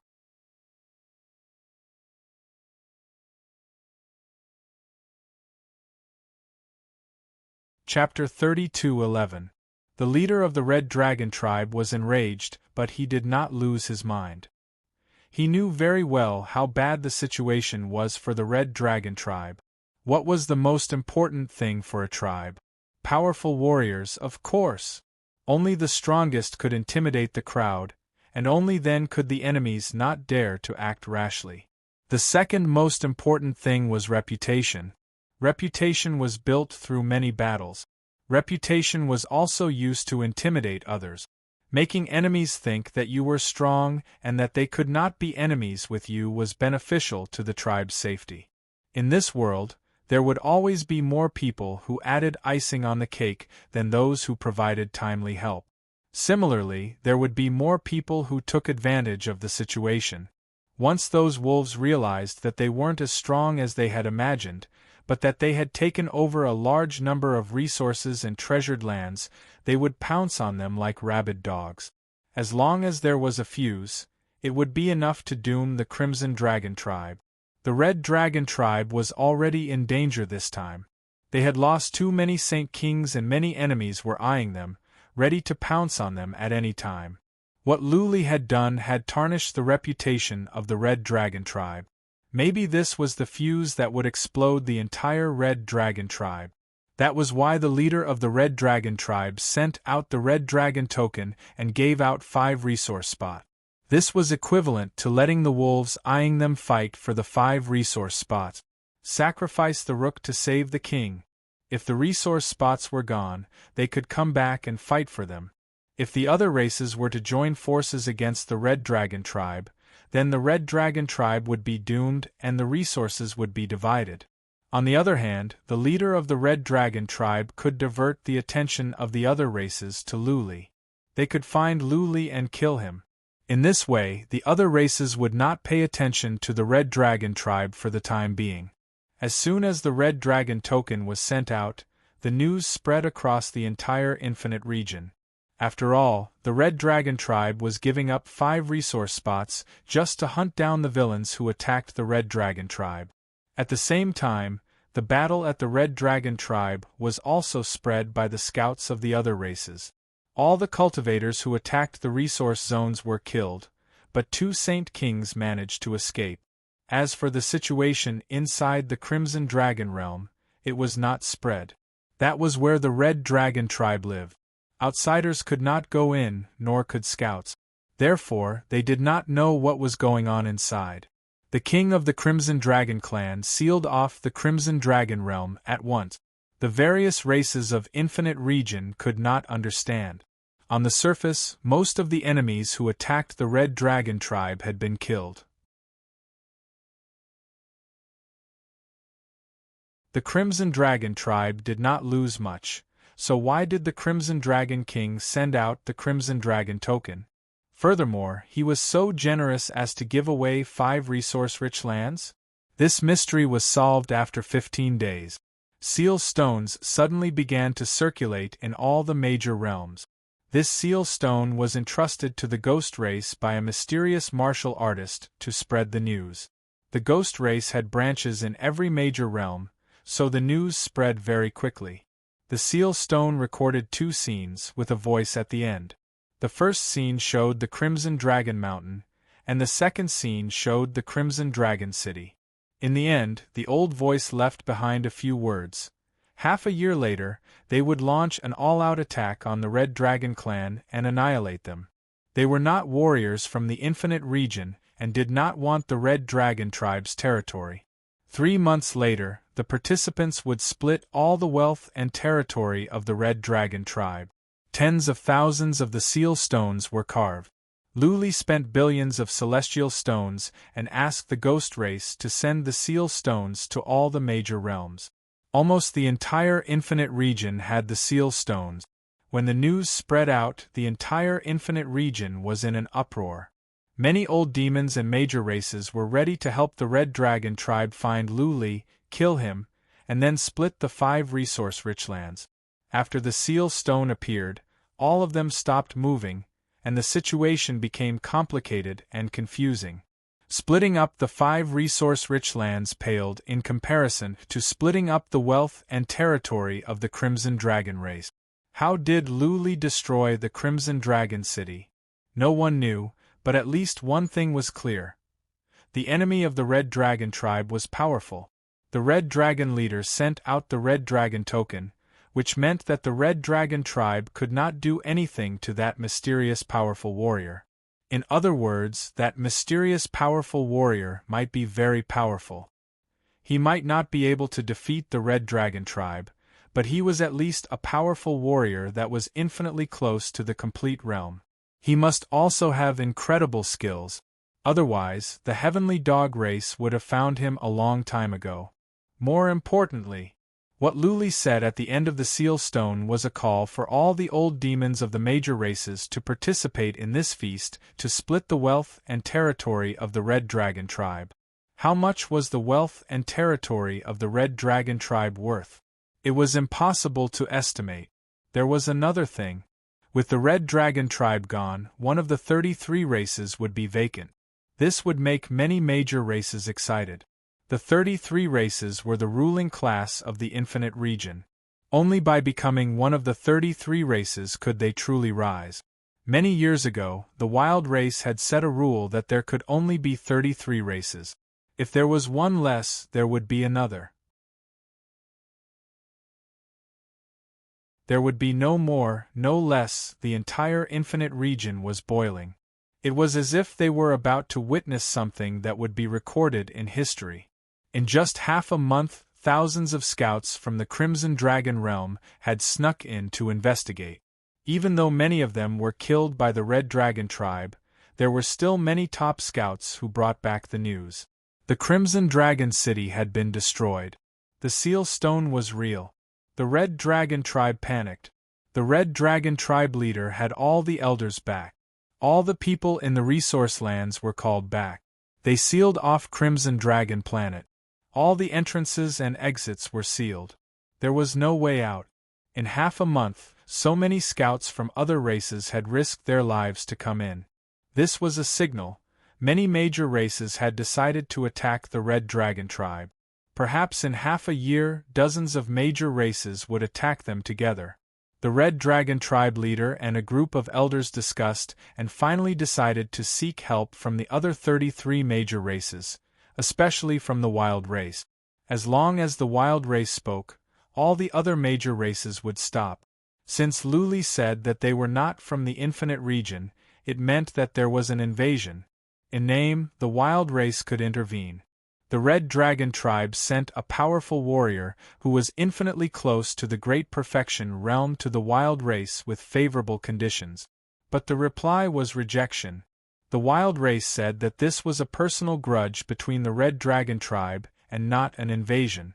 Therefore, the wild race would not intervene. This was said by Ancestor Luck himself. When the news reached the Red Dragon tribe, they were in despair. The other major races did not send back any good news either. There were not many people who could offer timely help. Especially in such a situation, it was easy to get into trouble. At the end of the day, this was not a matter between Luli and the Red Dragon tribe. Luli was just the fuse. The Red Dragon tribe had made many enemies over the years. Now that their reputation had been damaged, those major races with ulterior motives would naturally beat them when they were down. Hibernate. A month later, the Red Dragon tribe leader made a difficult decision. The Red Dragon tribe would go into hibernation for now.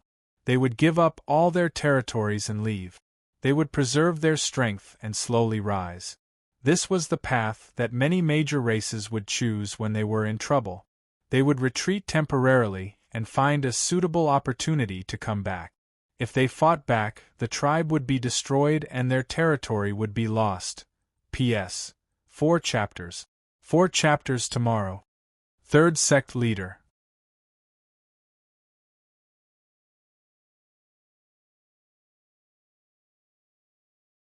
Chapter 32:12. The Red Dragon race, once one of the top 10 races, disappeared overnight. They gave up all their territory and all their people were gone. Before the appointed time of Lu Li's summon, they disappeared in just 3 months. This shocked the entire barren universe. The Red Dragon race had a large territory and the resources and treasures were even more tempting. As a result, the various races didn't have the time to chase after the Red Dragon race. They started to crazily fight for territory. The Red Dragon race was indeed powerful. So many of their people had suddenly disappeared. There were scouts everywhere outside, and no one knew where they had gone. However, there were some scouts who found some traces. They found out that some mysterious experts had left Infinite Region and they had escaped in 3 different directions. It was very likely that they were the 3 experts from Red Dragon tribe who were close to the Great Perfection realm. This made many warriors very surprised. Could it be that the 3 supreme cultivators of the Crimson Dragon clan had each led a group of clansmen away? If so, wouldn't they be too scattered? Only when their strength was concentrated together would they be strong enough. If they were scattered, they would not be able to stand firm even if they went to other galaxies. They might even be destroyed. As a matter of fact, the Red Dragon race had indeed been separated. They were divided into 3 groups. One group was the average ones. They had entered the secret realm of the Red Dragon race and lived in seclusion. The secret realm was large with many resources, enough for the race to live for thousands of years. There were also 2 Saint Emperors in charge. The mission of this group of clansmen was to cultivate in seclusion inside. Their mission was to cultivate again and work hard to increase their combat strength. They would not have the chance to contact the outside world because the entrance was destroyed. Unless the Red Dragon race leader opened the spatial barrier from the outside, they would have to live in the secret realm for generations. The other group went to the Big Dipper galaxy, which was the main force of the Red Dragon race. The Red Dragon race leader, another powerful warrior close to the absolute completion realm, and most of the Saint Emperors were there. The Big Dipper galaxy was peaceful. There were not many forces there, only the 10 super races. The other forces were not strong. Therefore, as long as the Red Dragon race didn't offend the 10 super races, they could easily stand firm there. Of course, the super races wouldn't put all their eggs in one basket. Just like the Blood race in the old days, they were scattered to avoid total annihilation. On the other hand, a Magus king from the Red Dragon tribe, who was infinitely close to the Great Perfection realm, had brought 10 Saint Kings to the heavenly chaotic star area. The heavenly chaotic star region was rather chaotic, and the situation was unclear. If a large group went, they would be easily dragged down. Therefore, the Red Dragon tribe only arranged for an elite who was infinitely close to the Great Perfection realm to lead 10 Saint Emperors. If nothing went wrong, they could easily occupy a small domain and observe the situation in the heavenly chaotic star field. If the situation here was stable, they could expand their territory and even move the entire Crimson Dragon race over. Between the Big Dipper and the chaotic sky star zones, whichever was better and more suitable for the Crimson Dragon tribe to develop, the tribe would eventually move there. They would slowly expand and eventually become the overlord of that star zone. This was also what many large clans did. 3 of the 33 clans in Infinite Region actually came from other galaxies. They had too many enemies in their own star field. If they couldn't survive, they could only move to another star field to rise again. If he was strong enough, it would not be impossible for him to kill his way back. The Crimson Dragon realm was in a mess. Many forces were involved, so Luli basically had nothing to do. Luli could put his mind at ease. Sacred Ancestor Yuan was killed. They only had contact with the Red Dragon race. Now that the Red Dragon race had gone into seclusion, the other major races would not know about the Central King universe, and they would not go to the Central King universe. Luli waited for a while and observed the situation for several months. Then, he quietly left the Infinite Region, ready to go back to the heavenly chaotic star region. The Lu family, the Yin family, and the Qi family were already there. That meant his home was in the heavenly chaotic star region now. Naturally, he wanted to go and have a look. As soon as Luli left the heavenly chaotic star region, he didn't know that 2 old men had appeared behind him. One of them was Reverend Ancestor, and the other was a patriarch of the wild race. Reverend Ancestor already knew about Luli's arrival. The Red Dragon race went to the wild race to ask for help, but Reverend Ancestor refused. Reverend Ancestor knew that this was not an invasion, but Luli was simply back for revenge. Reverend Ancestor, why don't you take him down? The patriarch of the wild race asked. We haven't heard from Our Lady for years. If we take him down, we can find out where she is. Lier is doing very well now. Reverend Ancestor sighed. He and Lier have separated. Lier should be in the heavenly chaotic star region, so it's meaningless to take him down. Also, this human's fate is very special, so it's best not to be enemies with him. Fate! The patriarch of the wild race was slightly stunned. Reverend Ancestor was proficient in divination. What he said was very mysterious, but what he said basically came true. Reverend Ancestor's status in the wild race was very high, second only to the race leader. The patriarch of the wild race could not figure it out. He said, "Does this kid have a chance of becoming a warrior at the Great Perfection realm?" It cannot be said, it cannot be determined, it cannot be speculated. Reverend Ancestor sighed. In my deduction, this person and Lier will have a deep relationship, and Lier might become the pillar of our race's next generation. So, this person cannot be killed. A deep relationship? The patriarch of the wild race was stunned. Then, his expression changed slightly. Reverend Ancestor, are you thinking of marrying Our Lady to an outsider? Members of the desolate race were not allowed to marry outsiders. It was a clan rule. Lady Lier was a top lady of the desolate race, so if she were to marry an outsider, it would cause a very negative impact. Let's wait and see. Reverend Ancestor shook his head and said, There are some wonderful things in this world. No one can be certain. There is no eternal change in this world, only eternal benefit. As long as it benefits the desolate race, we can compromise on anything. Benefits? The patriarch of the desolate race refused to comment. He curled his lips and said, With that bit of strength, what benefits can he bring to our race? He is still at the Empyrean realm, right? Although he has obtained some divine powers from Xiao Imo, and has tamed a lightning devastator beast, this is not the way of the king. I believe it will be difficult even for a sacred emperor. Heh heh. Reverend Ancestor chuckled and did not retort. He looked up as his eyes revealed a complicated look. After a pause, he said, This world has been peaceful for too long. The immortal domain has been peaceful for too long. I believe there will be a huge change in the next 1,000 years. After the immortal domain changes, the entire world will change. The dust-laden past of the past will be revealed. Maybe some of the worlds above will be reopened, and the entire world will be reborn from the ashes. The patriarch of the desolate race was stunned once again. Reverend Ancestor's words contained many deeper meanings. Reverend Ancestor was someone who could predict the secrets of heaven. Could this world really change? Didn't the fourth firmament and above collapse? Why would it be reopened? Just as the patriarch of the desolate race wanted to clarify, Reverend Ancestor's body had already floated into the distance, disappearing into the endless void.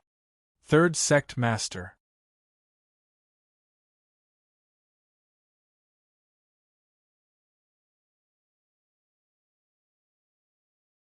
Chapter 32:13. Before Luli went back to the chaotic star region, he went back to the Middle King universe and told Saint Emperor Xiaoyao that it would be fine for the time being. Luli also flew around the Middle King universe and built divine glyphs at all the entrances. In this way, Blood Fairy would be able to sense if a powerful warrior broke the divine glyphs and entered. With all this done, Luli and Saint Emperor Xiaoyao had a discussion. After Luli went to the chaotic star region, he would try to expand his territory. By then, Saint Emperor Xiaoyao would organize a group of talented young people to go to Luli's place. In this way, the Middle King universe could flourish in the chaotic star region. With all this done, Luli left on the holy mountain at the top of his speed, almost as fast as Yu Yang's battleship. Since he was in the endless void, there were no enemies. The journey was smooth. In half a year, he successfully returned to the Heaven Crossing region. As soon as he arrived at the Heaven Crossing city, Luli went to Yu Yang. Yu Yang welcomed him in with a smile. Luli asked, "How is it?" Yu Yang answered with a light smile, "It is settled. Let's settle in the Heavenland region, near the Heaven Crossing region. This is the territory of our race. I was going to give your family several regions, but my family patriarch learned about this. He gave an order in person to give this region to your family directly." Luli was shocked to hear this. One universe. The Yu family was being too generous, wasn't it? At this moment, Luli felt uneasy. Was the Yu family going to ask for something too much? Don't worry. Noticing the change in Luli's expressions, Yu Yang continued with a smile. First of all, the Heavenland region is small and does not have many resources. So, it is of little value. Secondly, the people living there are not of our race. There are many other races. This region is near the Heaven Crossing region, and we have taken control of it. Oh, I see. Luli nodded. This was easy to accept. But he owed the Yu family a great favor. Even if the region did not have many resources, it was still a region. Yu Yang added, "The Heavenland region is near the Heaven Crossing region. So, don't worry. The safety here is guaranteed. If there were experts who wanted to attack the Tianlu boundary, they would have to flatten the Tianyue boundary first. Otherwise, the experts here would be able to quickly reinforce them. The nearby interfaces all belong to us, the Grim Reaper, and there are spies everywhere. It won't be easy to sneak in and cause trouble. Luli nodded. After some thoughts he asked, "Are there any conditions for the transfer? If it's just a gift, I can't accept that." Yang Yu laughed and said, "It's not just a gift. 50% of your realm's income will be handed over to the headquarters. Originally, this realm was managed by our clan on behalf of the headquarters, so we had to hand it over as well. There are many races in that plane, and it's very troublesome to manage. So, I'll leave the matters of that plane to you in the future. All right, I won't be unreasonable anymore." Luli patted Yu Yang on his shoulder and said, "If you need me in the future, just let me know. Also, when we go out to get some divine liquid, I will give you half of it." Wow, Yu Yang immediately shouted with excitement. "Luli, you're so generous. I'm going to be rich." Okay. Luli was in a good mood as well. He waved his hand and said, "Take me to the Heavenland realm." The Yu family was being generous. They gave Luli a realm, which was a great favor. It was like sending charcoal in a snowy day. Luli also knew that the Yu family was making a long-term investment and they had high hopes for his future. Luli was giving Yu Yang 50% of the profits, which was a gesture of goodwill to the Yu family and a sincere intention to befriend the Yu family. Luli didn't want to rely on anyone, but if he wanted to survive in the Grim Reaper, it was necessary to befriend one or two major families. Otherwise, once the interests of the big shots were offended, Luli would be in big trouble. He was not alone now, and he couldn't leave whenever he wanted. He had a family with him. One careless move and his entire family could be wiped out. Yu Yang and Luli got along well. What was more, they had been through so much together. They had gone through thick and thin together. They were friends worth a lifetime. Therefore, Luli was ready to form an alliance with the Yu family. Whatever the Yu family needed, he would go all out. He was not helping the Yu family, but himself. Luli followed Yu Yang into the teleportation formation with Guan Yang and his brothers. After a flash of white glare, Luli appeared in a big city. It was not a big city, but it had a nice environment. Outside the city, there were lush trees. It looked like a city of woods.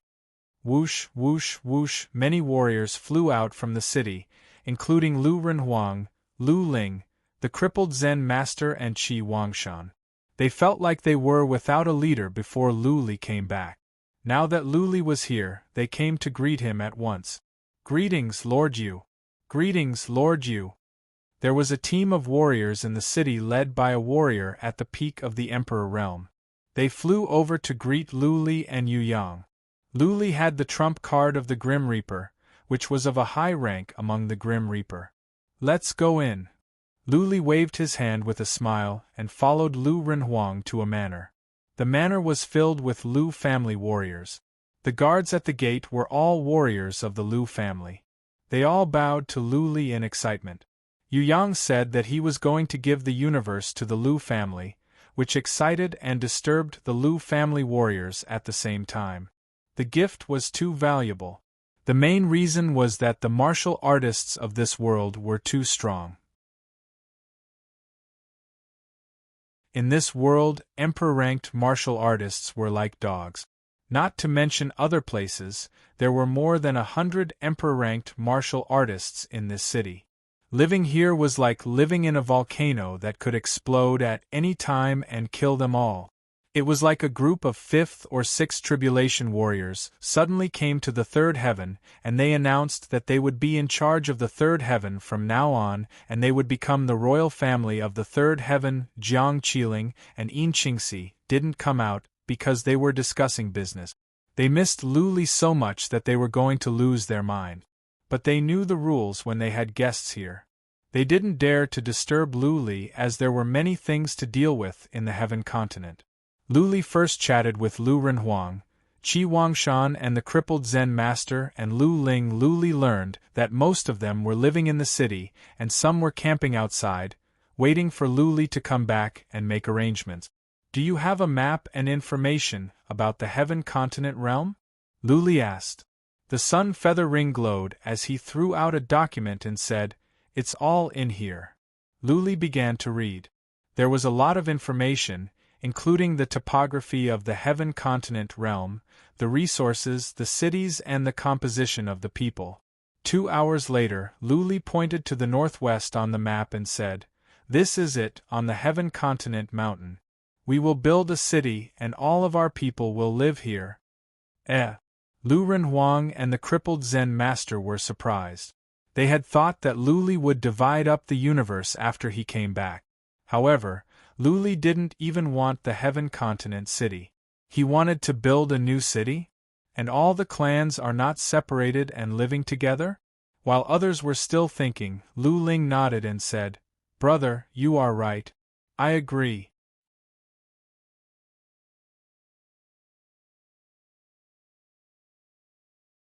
Chapter 32:14. Lu Ling had always been a smart girl and she knew Lu Li well. She knew what he meant as soon as he said it. The Heaven Continent realm was not large, even smaller than an average king realm. Under normal circumstances, it would be divided into territories. Each family would have a piece of land and everyone would cultivate and strengthen themselves with the resources. But that was under normal circumstances. This was not the third heaven, but the chaotic star region. Coming here, Lu Li's vision was higher. The Heaven Continent realm was nothing to him. If he wanted to fight, he could conquer several larger realms. But what was the point? Lu family, Yin family, Qi family and Dragon Rebel race were too weak. They couldn't even compete with the locals of the Heaven Continent realm. What was the point of having so much land? He didn't even know who would be in charge. The most important task for the families was to cultivate and improve themselves. As for resources, some of the resources Lu Li could provide would be enough for them to cultivate for years, let alone the resources of this realm. When the families were together, they could supervise and encourage each other. It would be easier to manage. If they were separated, they would become the overlords of their own territories. Many warriors would be corrupted and lose their drive to improve. They would act like tyrants and forget who they were. The city was built on the Heaven Continent mountain because it was the most treasured land in the Heaven Continent realm. The most precious resources were here. The mountain was rich in spiritual qi, suitable for cultivation. They could train a group of great Emperor Realm warriors and then use the best resources to see if they could produce some Saint Kings. Powerful warriors would always be the foundation of a family or a race. Without powerful warriors, a family wouldn't be a big one.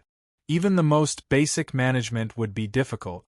There was another advantage to gathering all the tribesmen together, and that was safety. Lu Li could build a strong defense formation in the city and make some arrangements. In case of an attack from powerful enemies, he would be much safer. Qi Wangshan and the crippled Zen master had no objection since Lu Li had made the decision. They were here to follow Lu Li and lead the entire race to rise. Lu Li's opinion was the most important. They could not disobey Lu Li's will. Things were settled. Lu Li called in Guan Yang, his brothers and Commander He, the commander of the army here. Pointing to Lu Ling, Lu Li said, "From now on, you will listen to my sister and help her manage the Heavenland realm." Lu Li glanced over to the others and said, "I don't care about the Heavenland realm. Leave it to my sister. The rest of you don't have to do anything. Just do one thing, and that is to do your best to nurture the strong." Lu Ling was very capable in this regard. Lu Renhuang himself did not like to do things like this. Naturally, the management of the Heaven-Earth realm should be handed over to his own people. Therefore, Lu Ling was the best candidate. Qi Wangshan and the crippled Zen master were fine with it. They had seen how capable Lu Ling was. Back in the days, she basically managed the city of mystic armor by herself. Yu Yuan. Yu Yang bellowed. A Saint King elder appeared with a flash and cupped his hands. "Young Master Yang, this old servant is here." Pointing to Lu Ling, Yu Yang said, You will stay at the Heavenland Realm for 2 years and help Lady Lu manage the Heavenland Realm. If Miss Lu has any needs, please do your best to satisfy them. You will resolutely carry out Miss Lu's orders. Yes, young Master Yang. Yu Yuan agreed readily. Lu Li looked at Yu Yang gratefully. Yu Yang didn't have much time to manage the Heavenland universe. If there was a Saint King to keep Lu Ling company, it would be much easier for her. There were also Guan Yang and several other great Emperor Realm warriors. Given Lu Ling's means, it would be easy for her to manage the Heavenland Realm. 2 years was enough for Lu Ling to take control of the Heavenland Realm. For Yu Yuan, it was not a long time. He would just treat it as a guardian for 2 years.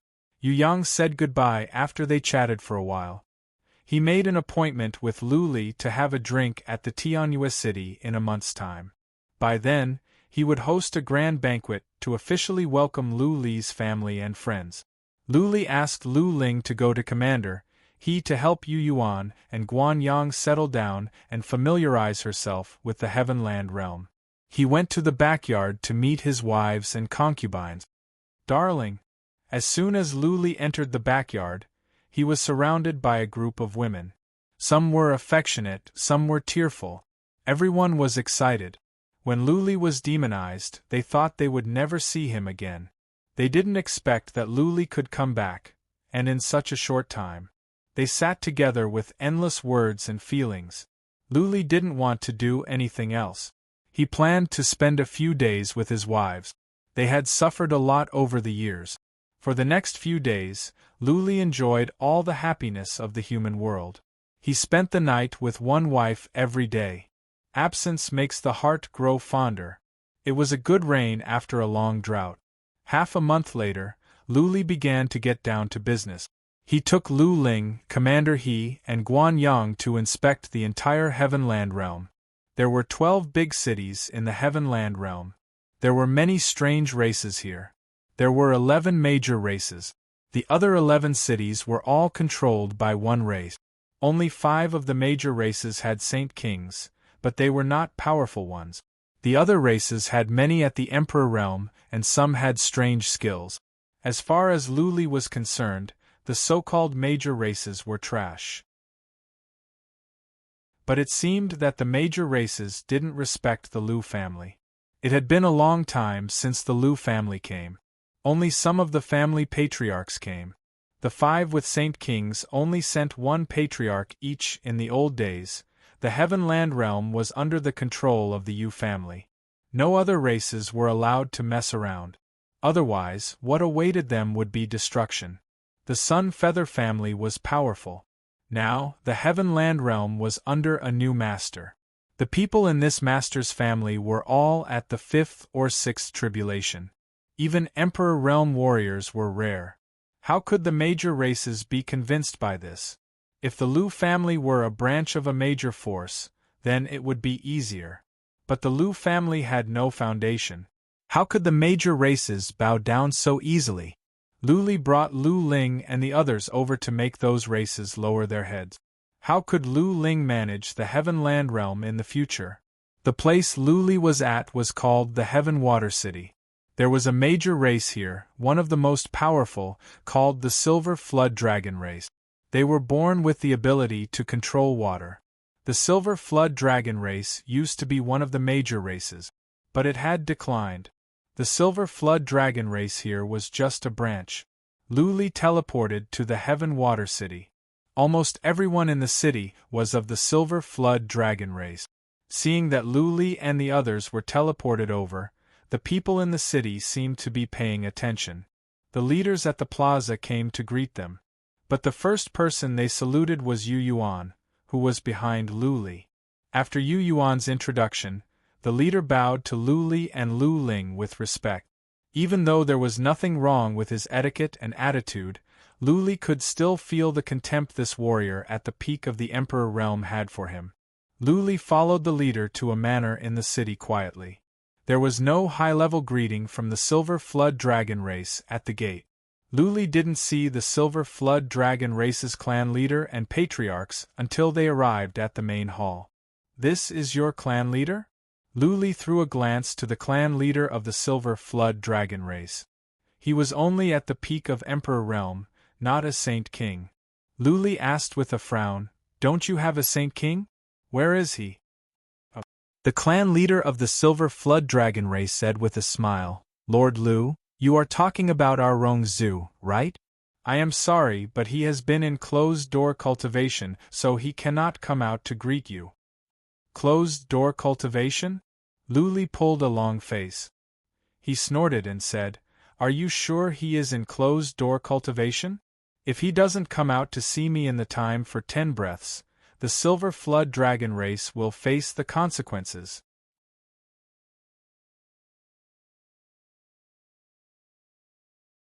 Chapter 32:15. Lu Li had come here today to establish his authority. He had been at the Heavenland realm for half a month, and none of the Saint Emperors came to greet him. Were they treating him as if he was invisible? Now that he had come to the Heaven Water City, the higher-ups of the Silver Flood Dragon race didn't come out to greet him? Now that he was here, this Saint Emperor was still putting on airs? He was offering his neck for Lu Li to cut off. This Saint Emperor was not cultivating at all. Lu Li used the trace of Tao and found that this Saint Emperor was in a castle, secretly checking on the situation here. Lu Li's words shocked all the higher-ups of the Silver Flood Dragon race. 2 of the patriarchs were enraged. Lu Li was just a warrior of the Emperor realm. How did he get the identity of a trump card of death? How could he be so arrogant and despotic? "Lord Lu, you are making things difficult for us. Rong Zhu is in closed-door cultivation," the patriarch of the Silver Flood Dragon race explained. Seeing that Lu Li was not looking at him, the patriarch waved his hand and said, "Go and invite Rong Zhu and see if we can wake him up." A patriarch flew to the backyard. Lu Li sneered to himself. That Saint Emperor was not in closed-door cultivation, and he was pretending to ask for help? Lu Li stood still and waited. He wanted to see if this Rong Zhu would come out in the time for 10 breath. If not, then Lu Li would not show mercy. Soon, the time for 10 breaths passed by. At the time of the 10th breath, Lu Li was disappointed. A figure shot up into the sky from within the castle. Before the figure arrived, a loud laughter rang out. "Lord Lu, you've come from afar. This old man has been in seclusion all this time, so I couldn't welcome you at the first moment. This is my fault. Please forgive me, forgive me. This old bastard is cunning." Lu Li put his guard up. The timing was precise and the smile on his face was sincere. This was a sly old fox. He didn't want to give Lu Li any chance to make things difficult for him. Of course, he was not afraid of Lu Li because this Saint Emperor was at the middle stage of the Saint Emperor realm, more powerful than Yu Yuan. Rong Zhu greeted Yu Yuan and the others warmly, as if they were old friends who hadn't seen each other for a long time. After the small talk, he warmly invited Lu Li and the others to take a seat and arranged for the best food and wine to be served. Lu Li ignored him. When Rong Zhu invited him in for dinner, Lu Li said lazily, "Let's skip the meal. I am here to tell you something. I think the Heavenly Water City is nice and I am ready to expropriate it. Your Silver Flood Dragon race should find another place to live. You must all move out within a month." As soon as Lu Li finished his words, the Silver Flood Dragon race was in an uproar. There were more than a dozen founding patriarchs of the Silver Flood Dragon race here. Many of them were angry and some were filled with killing intent. The Heavenly Water City's Silver Flood Dragon clan had lived here for tens of thousands of years. This was their home, this was their root. When the Yu family was managing this place, they didn't do anything to them. They were even very polite. Lu Li, an Emperor Realm warrior, had just taken over the Heavenland Realm and now he wanted to take their place? Chief Commander He and Yu Yuan felt uncomfortable. Lu Li was going too far. The Silver Dragon race had been living in the Heaven Water City for such a long time and Lu Li wanted them to move out within a month? They couldn't do it in a month even if they wanted to. Clan Patriarch of the Silver Flood Dragon race was about to say something when Rong Zhu said with a smile, "Lord Lu, we don't have to do this. Otherwise, where are you going to build a city? How about we build it for you? No. Lu Li said resolutely, the heavenly water city is it. Go to the Heaven Marshal Mountain and build a new city. That's it. We are leaving. Lu Li turned around and was about to leave in an extremely arrogant and despotic manner. Finally, a founding patriarch of the Silver Flood Dragon race couldn't stand it anymore. He said in a sarcastic tone, "Who do you think you are? You want us to move and we have to? Slap." As soon as the founding patriarch finished his words, Lu Li slapped him. That founding patriarch was only at the later stage of Emperor realm. He didn't expect that Lu Li would make a move directly.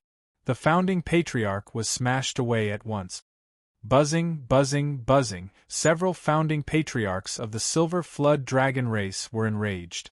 They were filled with killing intent and took out their weapons. Lu Li remained calm. He looked at the founding patriarchs who took out their weapons and said, "What? Do you want to fight? Are you rebelling?" "Stop it!" Rongzhu shouted. The founding patriarchs put away their weapons. The universe was under Lu Li's control now. It was the death that gave it to Lu Li. Therefore, Lu Li was the master of this universe. Anyone that dared to go against Lu Li would be going against the death. Therefore, to fight Lu Li openly would be courting death. Rongzhu's face twitched. He walked to Lu Li and said, "Lord Lu, we have been neglectful. You can punish us or punish us. We accept it. About the relocation, do you think? I won't punish you or punish you." Lu Li said calmly, "I am the master of the Heavenland realm. Everything here belongs to me. This city is mine as well. I want you to move, so you must move. Make it quick." Rongzhu pulled a long face. This time, he didn't say anything. Instead, he sent a message, "Lord Lu, we don't have to do this. If we make a scene, nobody will benefit." Lu Li said with pride, "Who do you think you are? How dare you threaten me?" Rongzhu was even more upset. After a while, he took a deep breath and said, "Lord Lu, please make it clear.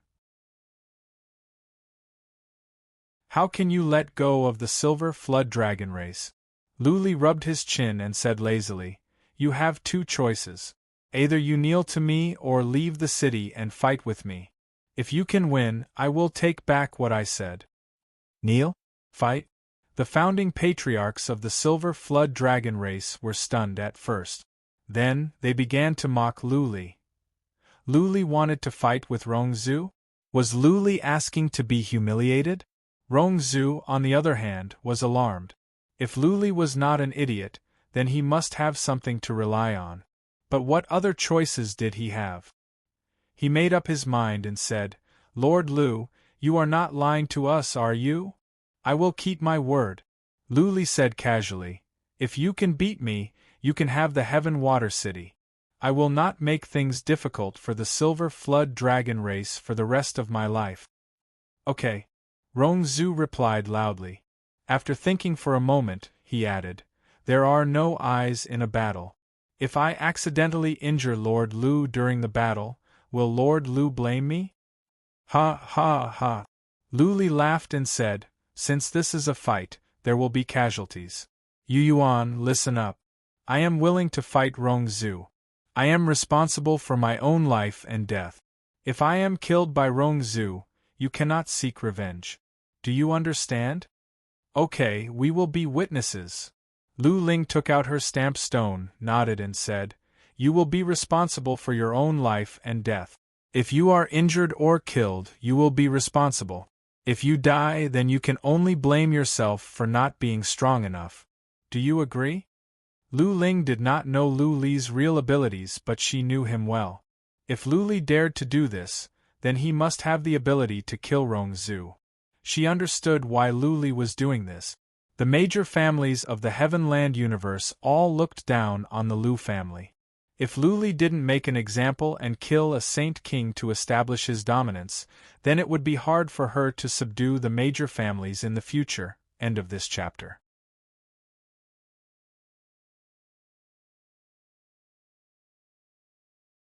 Chapter 32:16. For some reason, Rong Zhu had a bad feeling as if he had fallen into a trap. Lu Ling had taken out the seal stone and emphasized that he should be responsible for his own life.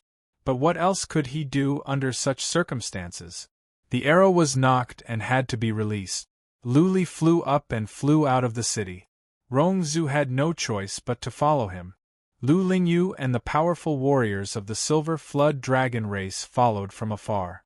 Lu Li flew out of the city but not too far away. He was only tens of thousands of miles away from the city. Many warriors came out from the Tian Shui city to see what was going on. Bang bang! Lu Li's robe was torn apart. He used the dragon transformation at once. His chi and energy became horrifying. Lu Li had to be careful when fighting a warrior at the middle stage of Saint King face to face. His defense was strong. After he used the dragon transformation and dragon weaving skill, he could survive Rong Zhu's attack. Rong Zhu and the Silver Flood Dragon race warriors were taken aback. They had thought Lu Li was at the Emperor realm. They didn't expect that his chi and energy would be so horrifying after the transformation. Rong Zhu took out a halberd and put on his armor. He was ready to go all out. Lu Li said with a grin, "Are you ready?" "Yes, I am going to make my move." "Lord Lu, please do it." Rong Zhu nodded and was on guard. Lu Li smiled a mysterious smile. Suddenly, he vanished into thin air without a trace. Rong Zhu was nervous. He checked around with psychic power and even vibrated the space to search. However, he soon realized that he had lost track of Lu Li. He could not find Lu Li at all. Cold sweat broke out on Rong Zhu's forehead. The Ace of Death was not easy to deal with. They had made a mistake. They should not have offended Lu Li. Buzzing, Lu Li suddenly came out. He looked at Rong Zhu with a smile and said, "What is it? Are you scared? I can let you go as long as you kneel and surrender to me." Rong Zhu and the other powerful warriors of the Silver Flood Dragon race were embarrassed and angry. Lu Li's move had stunned them. But Lu Li was asking too much. Rong Zhu to kneel? How was the Silver WRM clan going to survive in the future? Rong Zhu snorted. He stared at Lu Li and said, "Lord Lu, you have crossed the line. How about we fight it out?" "I gave you a chance," Lu Li said coldly. "You're the one who didn't appreciate it, so don't blame me." This time, Lu Li didn't conceal himself. 2 rays of golden light shot out from his eyes. He used the purple divine liquid and released formations. Rong Zhu was only a mid-Saint King, so how could he withstand it? Therefore, Rong Zhu couldn't move at all. Lu Li dashed to Rong Zhu's side and patted Rong Zhu's head gently. Bang! Lu Li's touch was gentle. It seemed that he was just patting Rong Zhu's head. But what happened next stunned all the Silver Flood Dragons. Rong Zhu let out a blood-curdling scream as his body tumbled through the air. Then, under the gaze of all the cultivators, Rong Zhu turned into a skeleton. Bang! The skeleton fell to the ground and made a crisp sound. That sound was like a bolt from the blue. It exploded in the hearts of the Silver Flood Dragons and all the other warriors nearby. At this moment, even Lu Lingyu and Commander Yuanhe were stunned. All they saw was a glow in Lu Li's eyes. Then, he flew over and patted Rong Zhu. Then, Rong Zhu turned into a skeleton. How could a mid-Saint King be killed so easily? It was like a game, like an adult killing a baby. It was so easy and casual. Everyone was stunned. Lu Li was still at the Emperor realm, but to the warriors, he was mysterious and unpredictable. Just now, Lu Li had shown his skills. When he went into stealth mode, nobody could see him. They had thought that he would sneak up on Rong Zhu. Who would have thought that he could kill Rong Zhu so easily when he attacked in the open, as if he was swatting a fly? Powerful, horrifying, unpredictable. That was how they felt about Lu Li. The Silver Flood Dragons were furious that Rong Zhu was killed, and they wanted to cut Lu Li into pieces. That being said, none of the Silver Flood Dragons dared to show any hatred or killing intent. They didn't even dare to breathe too loudly. If Luli were a warrior of the same realm, they might have a chance. But Luli was too strong, so strong that they could feel fear from the depth of their souls.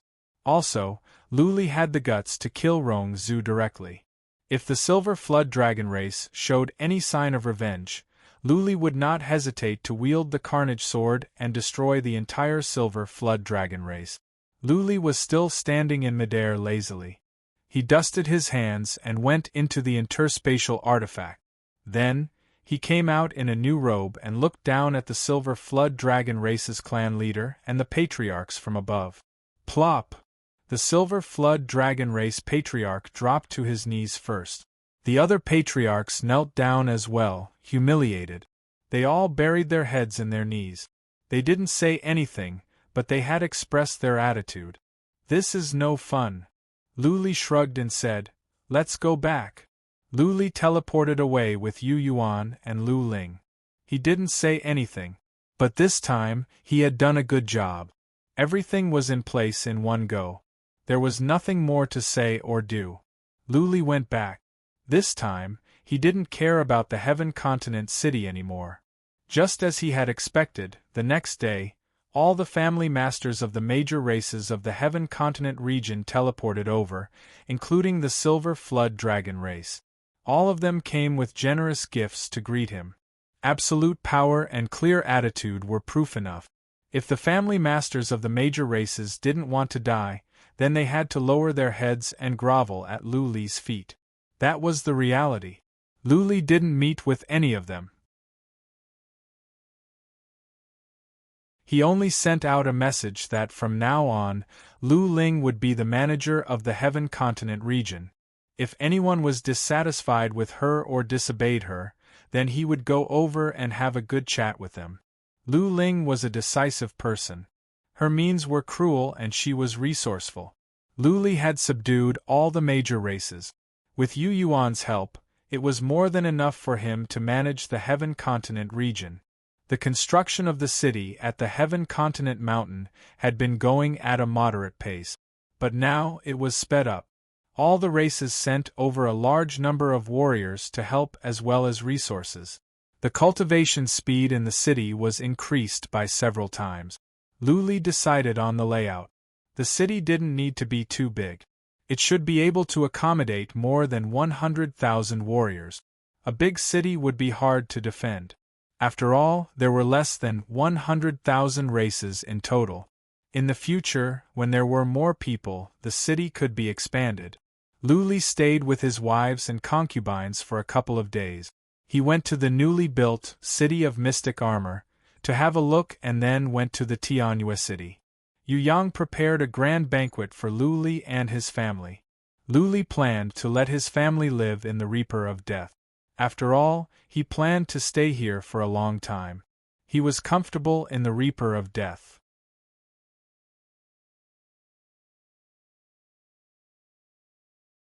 Chapter 32:17 Moon Goose Pavilion of the Tianyue City. This was the best restaurant in the Tianyue City. This was where Yu Yang held his banquet. Many young masters and young ladies of the Yu family came. The Yu family valued Luli and gave him high standards. Even a senior patriarch of the Yu family was here. Yu Yang also invited some friends that he was familiar with. The banquet was very lively. Almost all the warriors here were of the imperial realm, and some of them were saint kings. Most of them were of the younger generation. Jiang Qiling, Yin Qingxi and Xiang Linglong felt stressed and proud at the same time. Saint kings at the third heaven were high above them, far beyond their reach. Now they had the honor to dine and drink with so many saint kings. This was something they could never imagine. These powerful warriors were respectful to them, not just for show, but from the bottom of their hearts. All of this was because of Luli. Otherwise, these young masters and young ladies wouldn't even look at them. Luli was in a good mood. When his family was in a good mood, so was he. He had nothing to ask for now. He was satisfied. As long as his family could be safe and happy, nothing else mattered. After eating and drinking, when the banquet was about to end, an unexpected person appeared, causing the atmosphere to immediately become awkward and tense. Emo Qianqian was here. Emo Qianqian had been in closed-door cultivation, and there was no news about her. How come she suddenly showed up and at the banquet? Not even the Yu family had time to inform them. Emo Qianqian was dressed up today. Her beauty was out of this world. She walked in leisurely with an invincible aura.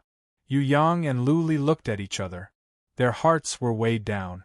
Would Emo Qianqian do something stupid? Young Master Yu, young Master Lu. Emo Qianqian walked in. She glanced over and her eyes stopped on Lu Li and Yu Yang. She said angrily, "Young Master Lu's family has come from afar. Yu Yang, you invited them and you didn't invite me? After all, Lu Li and I have been through thick and thin together. You don't see me as a friend." Yu Yang smiled embarrassedly and said, "Qianqian, weren't you in closed-door cultivation a while ago? I didn't know you had come out, so I didn't inform you." Lu Li appeared calm. But he was a bit nervous, fearing that his wives would misunderstand. He didn't want the banquet to be disrupted and upset everyone. Emo Qianqian looked at Lu Li and said with a smile, "Young Master Lu, are they your wives? Aren't you going to introduce me?" Jiang Qiling, Yin Qingxi, Ling Long, and Bai Qiuxue all turned to Lu Li. Their instinct told them that Emo Qianqian and Lu Li had a special relationship. That being said, their husband had always been popular with women. It was easy for him to attract girls. They were used to it. Jiang Qiling and Bai Qiuxue were still smiling. Only Bai Xiaoshuang and Qi Shi'er were not happy. Lu Li introduced them one by one and emphasized that they were all his wives. He wanted Emo Qianqian to give up. This woman could not be messed with. Otherwise, there would be endless troubles. The smile on Emo Qianqian's face did not diminish. She toasted and greeted Lu Li's wives one by one as if they were sisters. Yin Qingxi, Xiang Linglong, and the others were reluctant to do so, but they behaved themselves and responded with smiles. The rest of the banquet made Lu Li and Sun Yang tremble with fear. Luckily, Emo Qianqian didn't mess around. Instead, she was unusually enthusiastic, as if she was the one who hosted the banquet. Sun Yang and Lu Li were speechless. At midnight, the banquet was over. Emo Qianqian even invited Yin Qingxi and Xiang Linglong to her home, but Lu Li declined. Lu Li also turned down Yang Yang's invitation and went back to the Heaven-Earth realm with a group of people. When they came back, there was no joint hearing as Lu Li had imagined. Instead, the girls seemed to have a tacit understanding. None of them asked about it, as if nothing had happened. Lu Li spent the night at Bai Qiushue's place. He couldn't help but ask in the middle of the night, "Aren't you going to ask?" Bai Qiushue giggled and said, "Ask what? What is there to ask? What will happen, and we cannot stop it. Why should we ask about things that are not going to happen?" Lu Li touched his nose in embarrassment. She was right. He didn't care anymore and went to sleep. As he expected, for the next couple of days, nobody asked about it. They seemed to have understood that it was pointless. If Emo Qianqian wanted to join them, they could not stop her. The newly built Mystic Armor City was very efficient. In just 3 months, a big city had been built. The basic framework of the city had been built. It would take at most a few months for the completion of the construction. The city was built by Lu Renhuang and the crippled Zen master, Qi Wangshan. They divided the city into 6 districts, one for the Lu family, one for the Qi family, one for the Yin family, one for the Dragon Rebel race, one for the elite disciples of the Hu family and Xiang family, and one for everyone to share. At the end of the day, the city was for the major families to live in. Warriors from the outside were not allowed to come in. At most, only some merchants could come in. After the basic building pattern was decided, the families went to build their own castles and manors. After all, everyone had their own preferences. Once the districts were built, the rest did not matter. Lu Li let Blood Fairy out and told her to build the most powerful divine glyphs in the city. Blood Fairy could build powerful runes now. She might not be able to fend off warriors close to the complete realm, but at least she could fend off dozens of Saint Kings at the middle stage for half a day. Of course, it would take time to build such a large-scale rune, at least half a year. Luli was not in a hurry. He had nothing else to do. Apart from spending time with his family, he was cultivating. Also, he needed to get a large number of celestial stones. Warriors of the major families were waiting for resources for cultivation. Luli used 200 billion celestial stones to buy many basic pellets and elixirs from the god of death. He also bought some steels carved with the runes of powerful warriors. All the resources were distributed to Lu Ling. 200 billion celestial stones seemed to be a lot, and the resources he bought were enough to fill up more than 100 interspatial rings. However, the major families had too many people. In total, they had nearly 100,000. Even if 1/3 of them had to cultivate, that would be more than 30,000. The amount of resources consumed every day was horrifying. Fortunately, all the races in the Heavenland universe had surrendered to Luli. Now, all the resources in the Heavenland universe would be handed over. Even though half of the resources would be given to the god of death, the rest would be enough for the major families to use. It was enough for them to use, but Luli did not want to use them. He was desperate to improve the strength of the major families in a short time. When the major families became stronger, it would be the same for the Middle King realms.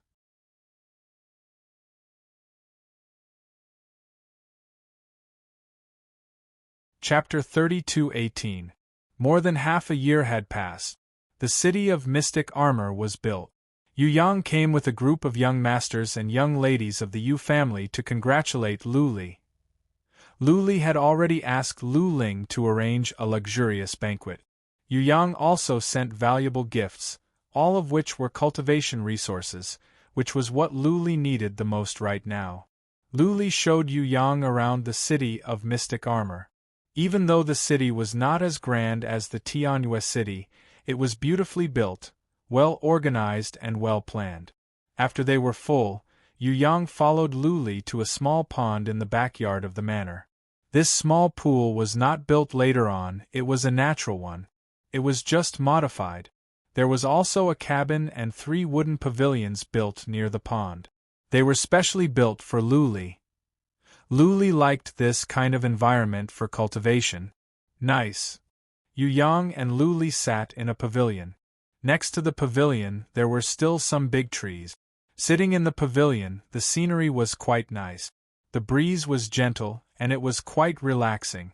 Yu Yang couldn't help but compliment, nice taste. This place is well designed. It is very suitable for cultivation. Also, the spirit gathering formation is good.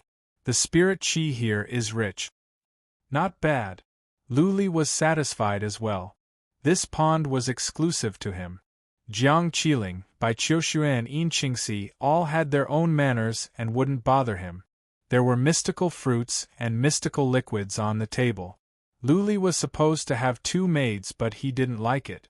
Therefore, he poured a cup of mystical liquid for Yu Yang and asked, "Is there anything interesting at the Tianyue city?" "Yes, there is." Yu Yang said with a straight face, "I am here to tell you 2 pieces of news. First, your old lover has joined the Grim Reaper, and she is now a gold-grade Grim Reaper." "What is that?" Luli blinked and asked in confusion, "Which old lover of mine? Make it clear." "The one you let go." Luli finally understood after Yu Yang gestured. His jaw dropped and he asked, "That girl from the Wild Race? She joined the Grim Reaper?" "Wild Race? The desolate race from the infinite desolate star region?" Yu Yang was suddenly enlightened. No wonder she is so highly regarded. A powerful Grand Elder took her in as a disciple. Now, she can be considered a favorite of the Grim Reaper. Together with Luan Shi and Mo Qian Qian, they have become the 3 golden flowers, attracting the attention of many young nobles. Oh! Luli didn't mind. Lady Li's abilities were far weaker than his. Plus, they were both Grim Reapers. He was the trump card of the Grim Reaper. As long as Miss Li didn't act recklessly, he wouldn't provoke her. The Desolate race was the overlord of the infinite desolate star region, but not in the chaotic sky star region. The overlord here was the Gui race. Furthermore, the situation here was very chaotic. If the Desolate race were to launch an all-out attack, they would definitely receive a strong resistance from the heavenly chaos star domain. If it was just one or two powerhouses who were infinitely close to the consummate level, the Grim Reaper could easily deal with them, so Luli was not worried at all. Seeing that Luli was not interested, Yu Yang changed the topic. Instead, he brought up another matter. There is a piece of information that you should pay attention to. Luli raised his head and looked at Yu Yang seriously. The latter said, according to the information from the Hall of Intelligence, some of your enemies in the infinite desolate star region might have come to the chaotic sky star region. It's that red dragon race. We haven't found out exactly how many powerhouses they have, but we can be sure that there is a powerhouse who is infinitely close to the consummate level. They might be coming for you. Luli's face turned pale. This piece of information was not to be taken seriously, but to be extremely serious. If the red dragon race was coming for him, then this powerhouse who was infinitely close to the consummate level was enough to wipe out several families. Powerhouses of this level were hard to find and even harder to track. Regular scouts wouldn't be able to find them. If he were to sneak in, then he could destroy the Mystic Armor City in a few moves. By then, everyone would die. Luli became nervous and asked, "Do you have any specific information? Where is he? Are you sure he is coming for me?" "Not yet." Yu Yang shook his head and said, "This is just information gathered by the scouts in various places. I have already asked the Hall of Intelligence to track him down and see if we can get any accurate information. You need to be careful here and have some backup plans. After all, without accurate information that they are coming for you, the God of Death won't make any arrangements." "Got it." Luli took out 10 billion celestial stones and gave them to Yu Yang. "Go and spend some celestial stones to smooth things over. Ask the Hall of Intelligence to pay attention to this matter. I will make arrangements here as well." Yu Yang left, but Luli was still worried. After a while, he asked, "Blood Fairy, can you build a divine rune that can cover the entire realm of Heavenland? It doesn't need to be defensive. We just need to be able to sense when powerful warriors come in from the outside." "Cover the entire realm? That's too difficult." Blood Fairy said it would be difficult. The realm of Heavenland was too large. To build such a large divine rune formation would take years. Then can you build an invisible divine rune that can cover an area with a radius of 300,000 miles? Luli had to settle for the next best thing. This time, Blood Fairy gave him a straightforward answer. This was not a problem. Luli told Blood Fairy to do it while he discussed with Lu Ling and the others. In the end, they decided to seal off the entire city. No one was allowed to go out, and they had to get permission from Lu Ling to go in or out. In this way, the divine rune built by Blood Fairy would not be touched. Once the divine rune was touched, it would mean that someone with bad intentions was trying to sneak in. Luli planned to build several large teleportation formations in the city. If something went wrong, they could teleport away. There were several mysterious areas in the realm of Heavenland. Lu Ling had taken over 2 of them. She could build something in one of the mysterious areas as a way of escape. Core disciples could relocate to the mysterious area at once, destroy the passageway, and come back to break down spatial barriers.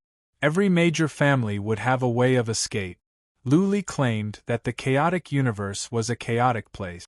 Lu Ling, Lu Renhuang, the crippled Zen master, and Qi Wangshan did not think much of it. Instead, they believed that Luli was doing the right thing. It was reasonable to seal off the city. Disciples of different families had just arrived, and they had become masters of the realm of Heavenland. Inevitably, they would become complacent. If they were allowed to go out, they could easily run into trouble. What was more, they had just arrived and were not used to the environment. It was better to seal off the city for a period of time to improve their abilities and then go out to see the outside world. While Luli was making arrangements in the realm of Heavenland, he waited for news. If it was confirmed that the Red Dragon race was here for him, then it would be troublesome.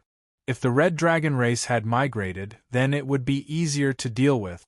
After all, the Red Dragon race was a large family. They had just established themselves here. It would be better for Luli to deal with them.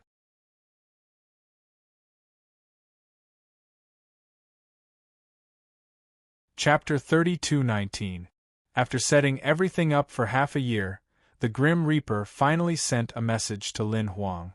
The intelligence had been gathered and the Grim Reaper had sent some small warriors from other clans to test the waters. It was confirmed that there were at least 6 Saint Kings of the Red Dragon race. However, they didn't seem to be coming for Luli. Were they here to fight for territory? They were secretly controlling a universe. They didn't show up in public. Instead, they controlled the largest race in the universe and became the overlord. The Rain Universe. This was a middle-level universe controlled by 5 major races. None of the 5 races had powerful warriors close to the perfect realm, but there were quite a few Saint Kings. There are powerful warriors close to the perfect realm, Luli said with certainty after reading the information about the Rain Universe. There were 5 major races in the Feather Universe with dozens of Saint Kings in total. The Red Dragon race only had 6 Saint Kings. How could they suppress dozens of Saint Kings to control the Rain Universe? If it were not for the fact that the God of Death was secretly investigating, the other races in the Chaotic Star region wouldn't know. How could they control the Feather Universe without a powerful warrior close to the perfect realm? How could they suppress several major races? Luli's mind was weighed down by the news. The current situation showed that the Red Dragon race was not here for him. But the Red Dragon race had a powerful warrior close to the perfect realm, which was a headache. It was like there was a sword floating above Luli's head. The sword could cut down the Lu family, Yin family, Qi family and the Dragon Rebel race at any time. Therefore, he must find a way to wipe out the Red Dragon race in the Chaotic Star region. Otherwise, the entire Heavenland universe would not be safe. The Red Dragon race had so many Saint Kings and they had so much wealth. They could find out about Luli by spending some celestial stones.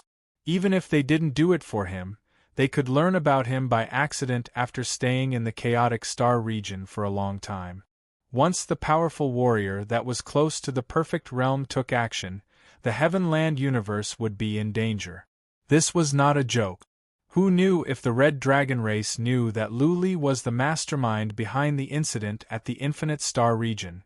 Who knew if the Red Dragon race had learned about his location at the Chaotic Star region and sent a powerful warrior that was close to the perfect realm to kill him? Regardless of the situation, the experts of the Crimson Dragon race could not be left alive. They had to think of a way to destroy them. Only then would they be able to settle things once and for all. Luli was prepared to stay in the Heavenland realm for a long time.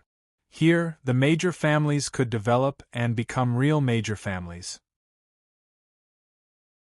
The Rain World was located at the western edge of the heavenly chaotic starfield.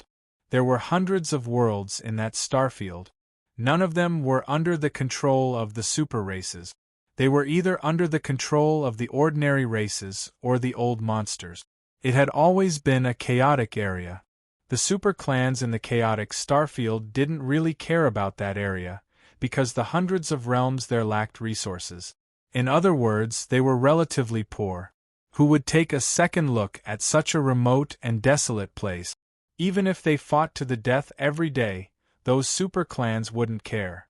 Luli worked for the God of Death. If the Red Dragon race was going to attack Luli and the Heavenland universe, the super-powerful warriors of the God of Death would not sit by and do nothing. The problem was, if a powerful warrior of the Red Dragon race that was infinitely close to the consummate realm sneaked in, the scouts of the God of Death wouldn't be able to find out. By the time they found out, the major families of the Heavenland universe would have been turned into ashes. Also, Luli had to go on missions to get resources. He couldn't stay in the Heavenland universe all the time, which would give the Red Dragon race a chance.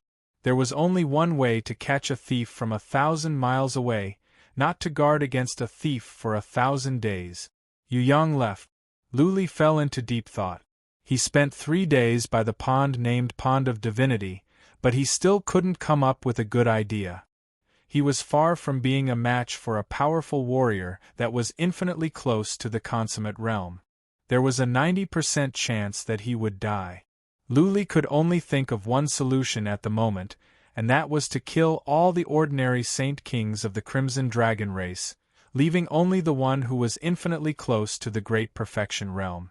If he was alone, it would not be easy to do anything. Whatever, let's go there and have a look first. Luli made up his mind after thinking for a long time. He might as well go there and have a look instead of letting his mind wander. At least, he was in the dark now. The Red Dragon race wouldn't be able to find out his exact situation. It would be hard to get any information about the God of Death. Before the Red Dragon race found their footing, Luli would sneak over and hide in the dark to see what was going on. If there was a chance, he could do it. What was the point of letting his mind wander? Having made up his mind, Luli didn't hesitate. He talked to Lu Ling and Lu Renhuang first. Even though he didn't say much, Lu Ling could tell that something was on Lu Li's mind. Lu Ling didn't say anything. She just nodded and said, "Don't worry about the Heavenland universe. I will take care of it. You can go and do what you need to do." Lu Li then went to Yu Yuan and gave him 10 drops of purple divine liquid, 10 drops of poisonous liquid. Yu Yuan knew very well what it could do. Yu Yuan liked it immediately. Lu Li had given him something that was worth billions. Yu Yuan told Lu Li not to worry. As long as he was here, the Heavenland universe would be fine, unless he died. Lu Li went to the Heaven Yu region and found Yu Yang. Hearing that Lu Li was going to the Feather universe, Yu Yang tried to persuade Lu Li. Seeing that Lu Li was determined, Yu Yang said nothing and told Lu Li to go. Yu Yang would keep an eye on the Heavenland universe and send some scouts to monitor the surroundings. The Rain universe was a bit far away. It would take Lu Li 3 to 4 months to get there on the Holy Mountain at full speed. Lu Li left the Heaven Yu region without any preparation. This was the advantage of being a God of Death. Usually, he didn't have to be restrained by the God of Death, and he could do whatever he wanted. Sometimes, he just had to pick up some missions. As the trump card of the God of Death, Lu Li had many rights. For example, he could mobilize some members of the God of Death's branch to gather intelligence. This time, Lu Li's target was not the Rain universe, but a universe near the Rain universe, the universe. This universe was full of crooks and honest people. It was well informed, a perfect place for Lu Li to hide. Along the way, Lu Li kept an eye on the surroundings. Though it was exhausting, it was safe and fast. As soon as there was any sign of trouble, Lu Li would take a detour on the Holy Mountain so that he wouldn't run into those old warriors and cause unnecessary trouble. After 4 months, Lu Li successfully arrived at the universe. He snuck in and changed his appearance. Then, he went to the Universe City, the main city of the universe.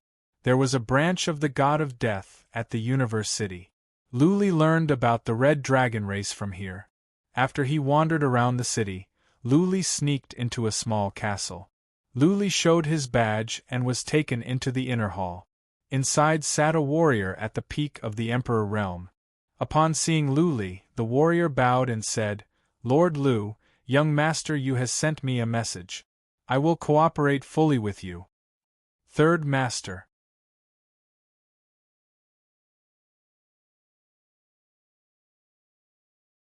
Chapter 32-20. Yu Yang didn't have a position in the Reaper. He wasn't even a regular patriarch. That being said, he was the most powerful warrior among the young generation of the Yu family, and he was going to be in charge of the Yu family in the future. Therefore, many warriors in the Reaper respected him. Lu Li asked, "What is the latest information? Have we infiltrated the Rain World?" "Yes." The old man handed over a document and said, "This is the latest information. The information about the Rain World is here as well. Lord Lu, please take a look." Lu Li took over the document and browsed through it. The information was complete. The situation in the Rain World was recorded in great detail. Lu Li read it carefully for more than 2 hours. When he was done, he asked again, "Do you have information about the hundreds of universes nearby? I need to see it." "Yes." The old man nodded. He asked Lu Li to wait for a while and then left. After a while, he came back with an interspatial ring. He handed it to Lu Li and said, "Lord, this is the latest information about the nearby universes. It is quite a lot. It may take a couple of days to finish. Can I take it back and read it for a couple of days?" Lu Li asked. The old man answered readily, "Of course. But Lord Lu, please don't lose the information. Just give it back to me when you are done." "Sure." Lu Li nodded, put away the documents and left. Lu Li went back to where he lived, changed his appearance and went to another tavern. Then, he changed his appearance again and went to another tavern. He began to read in the tavern.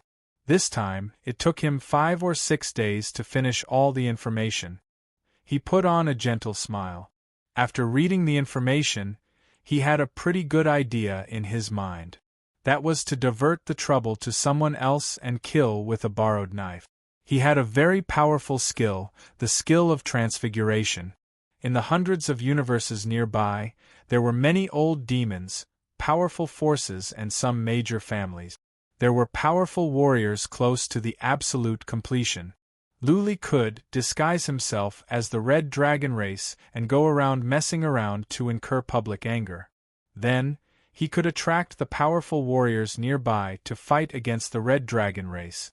He had the secret concealment skill and the skill of transfiguration, which were very advantageous. It would be a waste of the Xiao Mo's skills if he didn't make use of them. Lu Li's first target was a universe near the Rain World, the Jin Mountain region. There was a large force in this realm, and the boss of this force was also an expert who was infinitely close to the Great Perfection realm. There were also several dozen Saint Emperors. There were still a few small forces in this realm, but they were all unranked. The two realms were next to each other. This force should have known about the change of ownership of the Rain World. After all, it was right next to the Rain World. Therefore, if Lu Li were to go in and stir up some trouble, he could incite the hostility of this force against the Red Dragon race, which could lead to a war. Lu Li returned the materials. He didn't ask for help from the branch of Reaper. Instead, he left the universe on his own and sneaked toward the Jin Shan region. After several days, he entered the Jin Shan region. He did not dare to go to Jin Shan City. Instead, he went to the Jin Shan domain's biggest land of resources. The land of resources was tens of millions of miles away from the Jin Shan City. There must be teleportation formations, but as long as the teleportation formations were destroyed, it would take time for powerful warriors of the Jin Shan City to send reinforcements. Lu Li would have enough time to leave. Lu Li wandered around the Jin Shan for a while. He realized that there were powerful divine patterns here. Therefore, he could not tell how many powerful warriors were in there. After several hours, Lu Li wandered to a nearby city.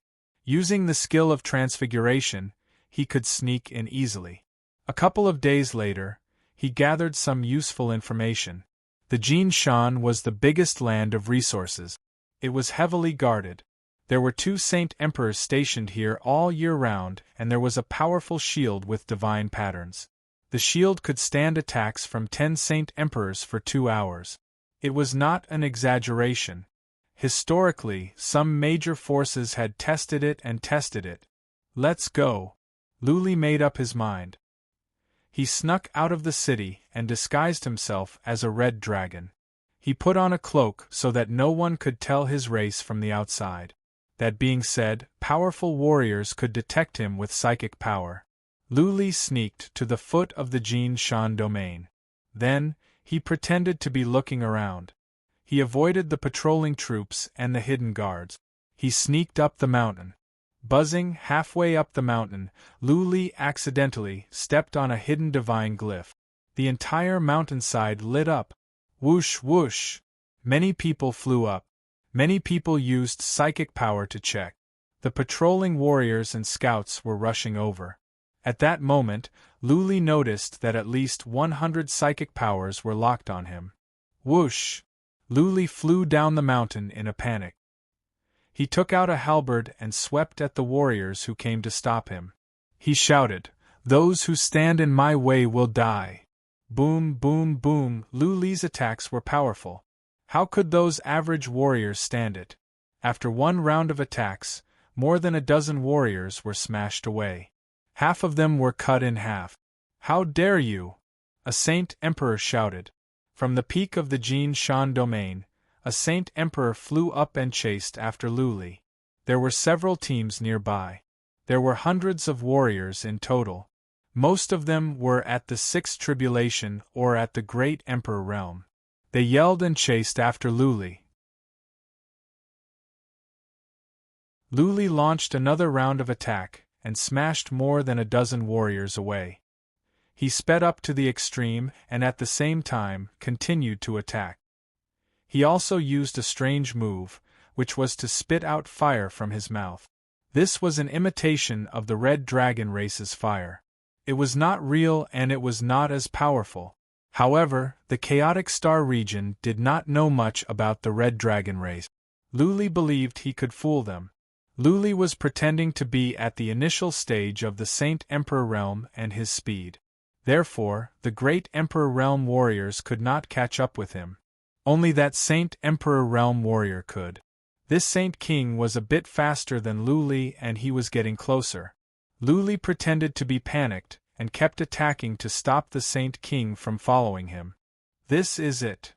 After a while, Lu Li noticed that the warriors behind him had gone far away.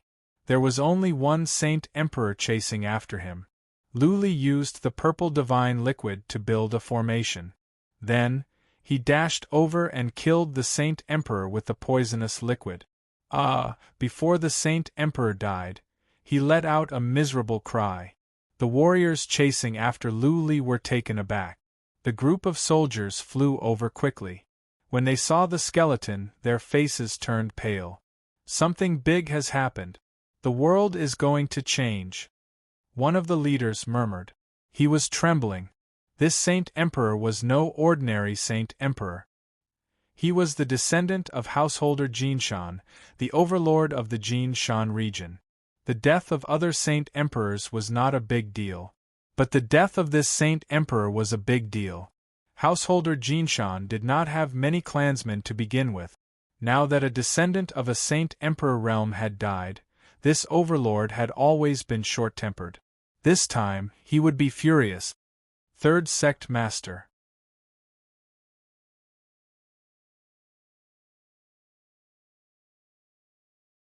Chapter 32-21. Sure enough, Recluse Jinshan was enraged. The entire Jin Mountain region was in an uproar. Many armies and powerful warriors were sent out to search for Lu Li. Lu Li had left the Jin Mountain region a long time ago, so he could not be found. Lu Li went back to the universe world and asked the Scouts of Death to keep an eye on the Jin Mountain region and the Rain world. What was done was done. He had left many clues. Theoretically speaking, Recluse Jinshan should be able to locate the Red Dragon race. Practitioner Jinshan also announced that no matter who dared to cause trouble in the Jinshan realm, he would definitely pursue the matter to the end and avenge his clansmen. In just over half a month, the Jinshan soldiers had locked onto the Rain world. Some mysterious experts had come to the Rain world and had secretly taken control of it. These mysterious experts were very similar to the experts who had killed his descendant. Recluse Jinshan didn't go with his warriors. Instead, he sent a messenger to the Rain World to ask for an explanation from the Red Dragon race. The messenger was a Saint King. He went to the Rain World and successfully found the Red Dragon race. That voodoo king of the Red Dragon race, who was very close to the consummate realm, didn't show up. They only sent an average Saint King to receive the messenger. When the messenger asked for an explanation from the Red Dragon race, the patriarch of the Red Dragon race was confused. There were 11 Saint Kings on their side and none of them left the Rain World. The Rain World was not under control yet. They were still trying to suppress the major races. They didn't have the time or the mood to go to the nearby universes to make trouble. The patriarch of the Red Dragon race denied flatly and took a tough stance. They had just arrived. If they were too weak, how could they establish themselves? If they were the ones who did it, then it wouldn't matter. The point was, they didn't do it. The patriarch of the Red Dragon race was tough and denied it completely. He also made it clear that if Recluse Jinshan was determined to make trouble, then they would fight him to the end. Recluse Jinshan was enraged when the news came back. He had given his word. What else could he do? He had to gather powerful warriors to attack the Rain World. Moreover, he had also roped in the forces of another realm, preparing to settle the matter with a single battle and destroy these outsiders. Luli was overjoyed when he heard the news. He didn't expect things to go so smoothly. He succeeded on his first try. Householder Jinshan was a very famous old demon. Now that he had pulled in another major force, wouldn't it be easy to exterminate the Red Dragon clan? The nearby forces were also paying close attention to this battle. They all knew about the change of ownership of the Rain World. A group of powerful external forces occupied the Rain World, which was also a threat to them. If Householder Jinshan could get rid of the Red Dragon clan, that would be a good thing. Luli asked the Reaper branch to send many top-level scouts into the Rain World to check out the situation there. The other major powers also sent scouts into the Rain Immortal World, waiting for this world-shaking battle. The Crimson Dragon clan had been confirmed to have a powerhouse who was infinitely close to the Great Perfection realm.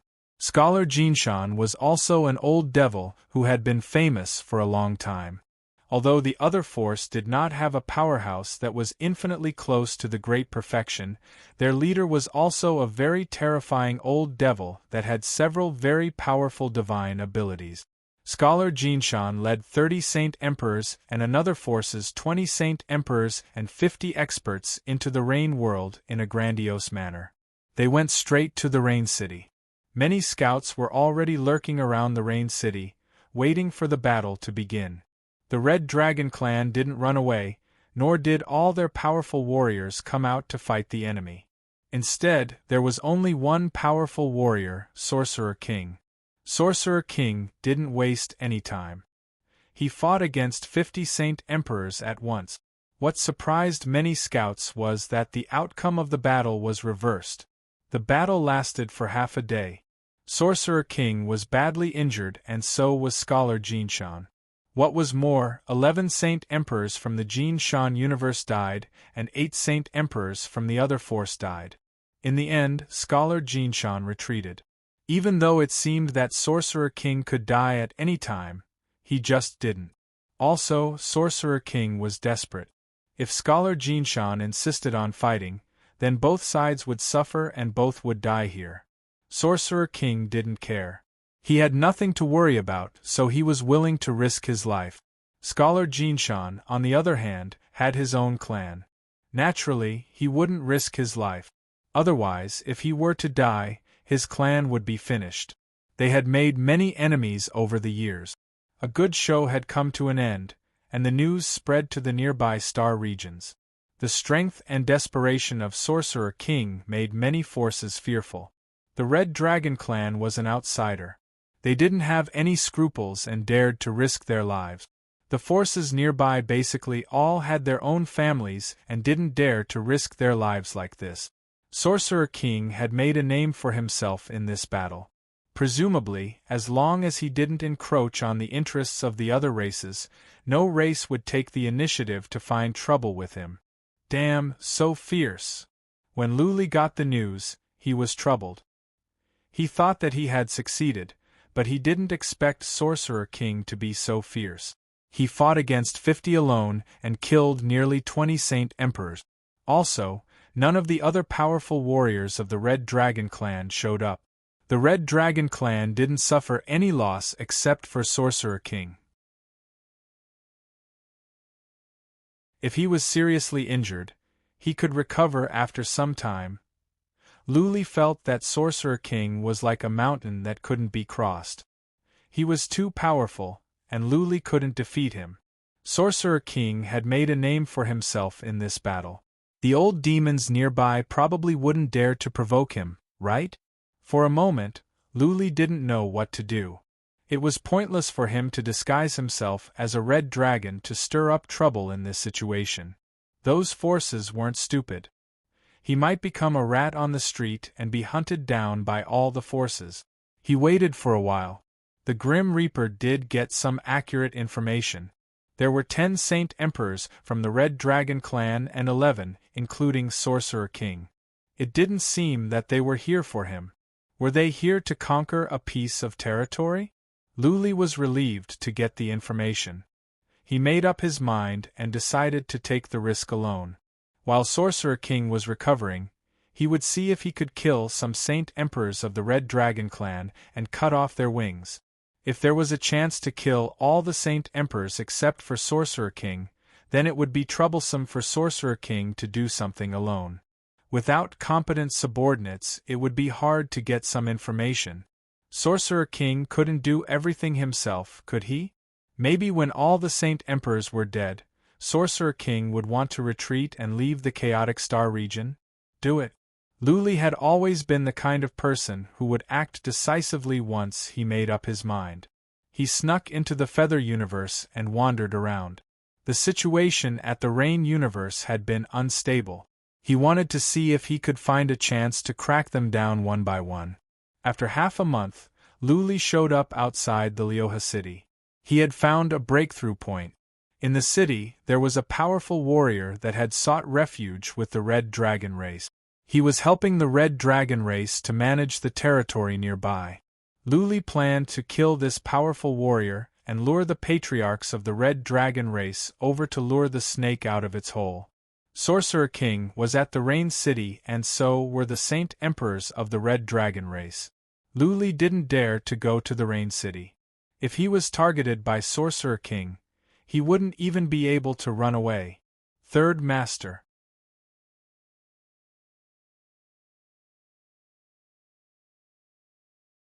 Chapter 32-22. To control a domain, it was impossible to rely on the 10 Saint Emperors of the Red Dragon race. Although this domain was not big, how could 10 Saint Emperors manage it? He would need his subordinates to do the work, right? With so many resources and treasured lands and so many cities, who would manage them? Furthermore, the Crimson Dragon clan was secretly controlling them, so they needed some warriors to submit to them. The city lord of Willow River City was the first to surrender. This was a Saint Emperor called Buchi. He was the leader of a mid-tier tribe. After this tribe surrendered, they were placed in an important position by the Crimson Dragon tribe. The original city lord of Lioha City was killed by the Red Dragon tribe. Buchi led his tribe to take over Lioha City and became the manager of this area. Lioha City was a large city. Although the city lord of this city had been killed and everyone seemed to have submitted on the surface, there were still many experts and tribes who were unwilling to submit. This was a great opportunity for Luli. As long as he could assassinate Buchi, the Crimson Dragon race would definitely send Saint Emperors over. Not just one Saint Emperor but at least 3 or 4. Killing these 3 or 4 Saint Emperors would be equivalent to cutting off one of the Shaman King's arms. Luli snuck into the city and sensed around. There were only 2 Saint Kings in the city. One of them was Buchi, who was currently residing in the city lord's mansion. After that, Luli snuck into the mansion of the city master without any hesitation. There were many soldiers patrolling the city lord manor, and there were many spies in many places. There were also many divine inscriptions that were extremely well concealed. For Luli, the runes posed no threat to him. He dodged them easily and sneaked into the backyard of the mansion. At that moment, Bucci was cultivating in the backyard of a castle. Luli snuck out of the castle and sensed Bucci's aura. He activated the trace of Tao to sense the situation nearby. There were some spies nearby, but there were no strong ones. Do it. Luli used the purple divine liquid and then released a soul attack. A powerful formation was released and the soul of Bucci was sealed. Luli dashed in and used 2 drops of the venomous liquid to kill Bucci. Even though Luli had used 2 drops of the poisonous liquid, Bucci still let out a blood-curdling scream. The scream was so ear-piercing that it spread throughout the city. Xiao! Luli flew up and shouted, "Bucci, you bastard! You betrayed your master for glory. You deserve to die." With that, Luli charged out of the city. Because Luli had disguised himself as a mid-saint king, Bucci's clansmen did not have any saint kings left, so they did not dare to chase after him. The other saint emperor did not move either. He and Bucci were not on the same side. If Bucci died, he would be happy instead. At this moment, the city was in chaos. Bucci's tribesmen reacted and immediately went to Rain City to report the situation. Then, they went to track down Luli. The Crimson Dragon race was enraged when they received the news. The battle with the Shaman Emperor had caused the reputation of the Crimson Dragon clan to soar. No powerful cultivators from the outside world dared to cause trouble, but who would have thought that there were still saint emperors within the clan who weren't afraid of death? Bucci was the first to surrender, and he was a role model that they had supported. Bucci's death was a huge blow to the reputation of the Red Dragon race. If this matter was not suppressed, how could the Red Dragon race continue to control the Rain world and establish a foothold in this galaxy? Shaman King was still in closed-door cultivation, so the other Saint Kings of the Red Dragon race did not report to him. This time, they sent out 5 Saint Kings, swearing to find the murderer and wipe out the entire race of the murderer to serve as a warning to others. Luli disguised himself as a member of a large race called the Cocky race. He had done a lot of work before. This large race had a Saint King who held a grudge against Bucci and was dissatisfied with the Red Dragon race. The 5 Saint Kings of the Red Dragon race investigated the Lioha city and quickly identified the murderer as the leader of the Cocky race. After confirming it, the 5 Saint Kings immediately flew over to the Cocky race and publicly announced that the Cocky race would pay the price. The Lioha city immediately became lively. Countless warriors followed along to watch the show. The news quickly spread throughout the Rain world. The Cocky race soon received the news that they had scouts in the Lioha city. The 5 Saint Kings of the Red Dragon race went over on their battleship. They even slowed down on purpose to attract more warriors to watch, so that this matter could cause a bigger sensation and shock the entire Rain world. The Cocky race panicked and felt wronged. They did not do it. Even if the leader of the Cocky race wanted to do it, he might not be able to kill Bucci. The Red Dragon race would not give them a chance to explain. Even if it was not the Cocky race who did it, they would still do it. They needed to make an example out of the Red Dragon race. This was a good opportunity. The leader of the Cocky race had no other choice but to move some of the elite disciples away. The rest would have to fight with their lives. If the Red Dragon race did not listen and insisted on taking action, then they would have to fight to the death. The 5 Red Dragon race swaggered toward the territory of the Cocky race on their battleship. There was a teleportation formation there, but they didn't take it. It would take at least 5 or 6 days to get there on the battleship at this speed. The first 3 days were peaceful. The 5 experts of the Red Dragon race did not mind at all. But on the 4th day, when the battleship passed by a mountain, a dazzling saber gleam suddenly lit up below. This saber gleam was too fast and came without any warning. It struck the battleship immediately. Die! A shout came from below.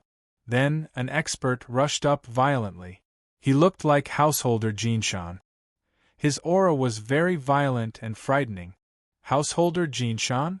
The 5 Saint Kings of the Red Dragon race were all frightened. This was an expert who was infinitely close to the Great Perfection realm. How could they fight against him with their little combat power? Roar! At this moment, a loud roar came from the right side of the mountain range. Just as the roar was heard, a white current swept over. The souls of the 5 Saint Emperors felt a sense of fatal danger. Just as the Saint Emperors were about to dodge, Scholar Jinshan unleashed a barrage of origin energy attacks that filled the sky. The distance was too close. The 5 Saint Kings were all dodging the Thunder Beast's attacks and were hit by many origin power attacks. 2 of the martial artists were hit by the white fog of the Thunder Beast. One of them died immediately, and the other was seriously injured. On the other hand, 2 of the 3 Saint Kings were hit. This was not an ordinary origin power attack. The main attack was a poisonous liquid. The 2 Saint Kings screamed in midair, and quickly turned into skeletons. 5 Saint Kings. 3 died in one move, and 1 was seriously injured. The only one was lucky enough to have another Saint King take the blow for him. Run! The remaining Saint King was scared out of his wits. Whether this was Householder Jinshan or not, he was not a match for him. If he didn't run, he would die for sure. He didn't even care about the other Saint King who was seriously injured. If he could escape, he would do it. You are thinking too much. Luli sneered and gave an order to the Thunder Beast. The Thunder Beast roared and chased after the Saint King. It thought that the Saint King's fate was sealed with the Thunder Beast's speed and combat power. Third Sect Master.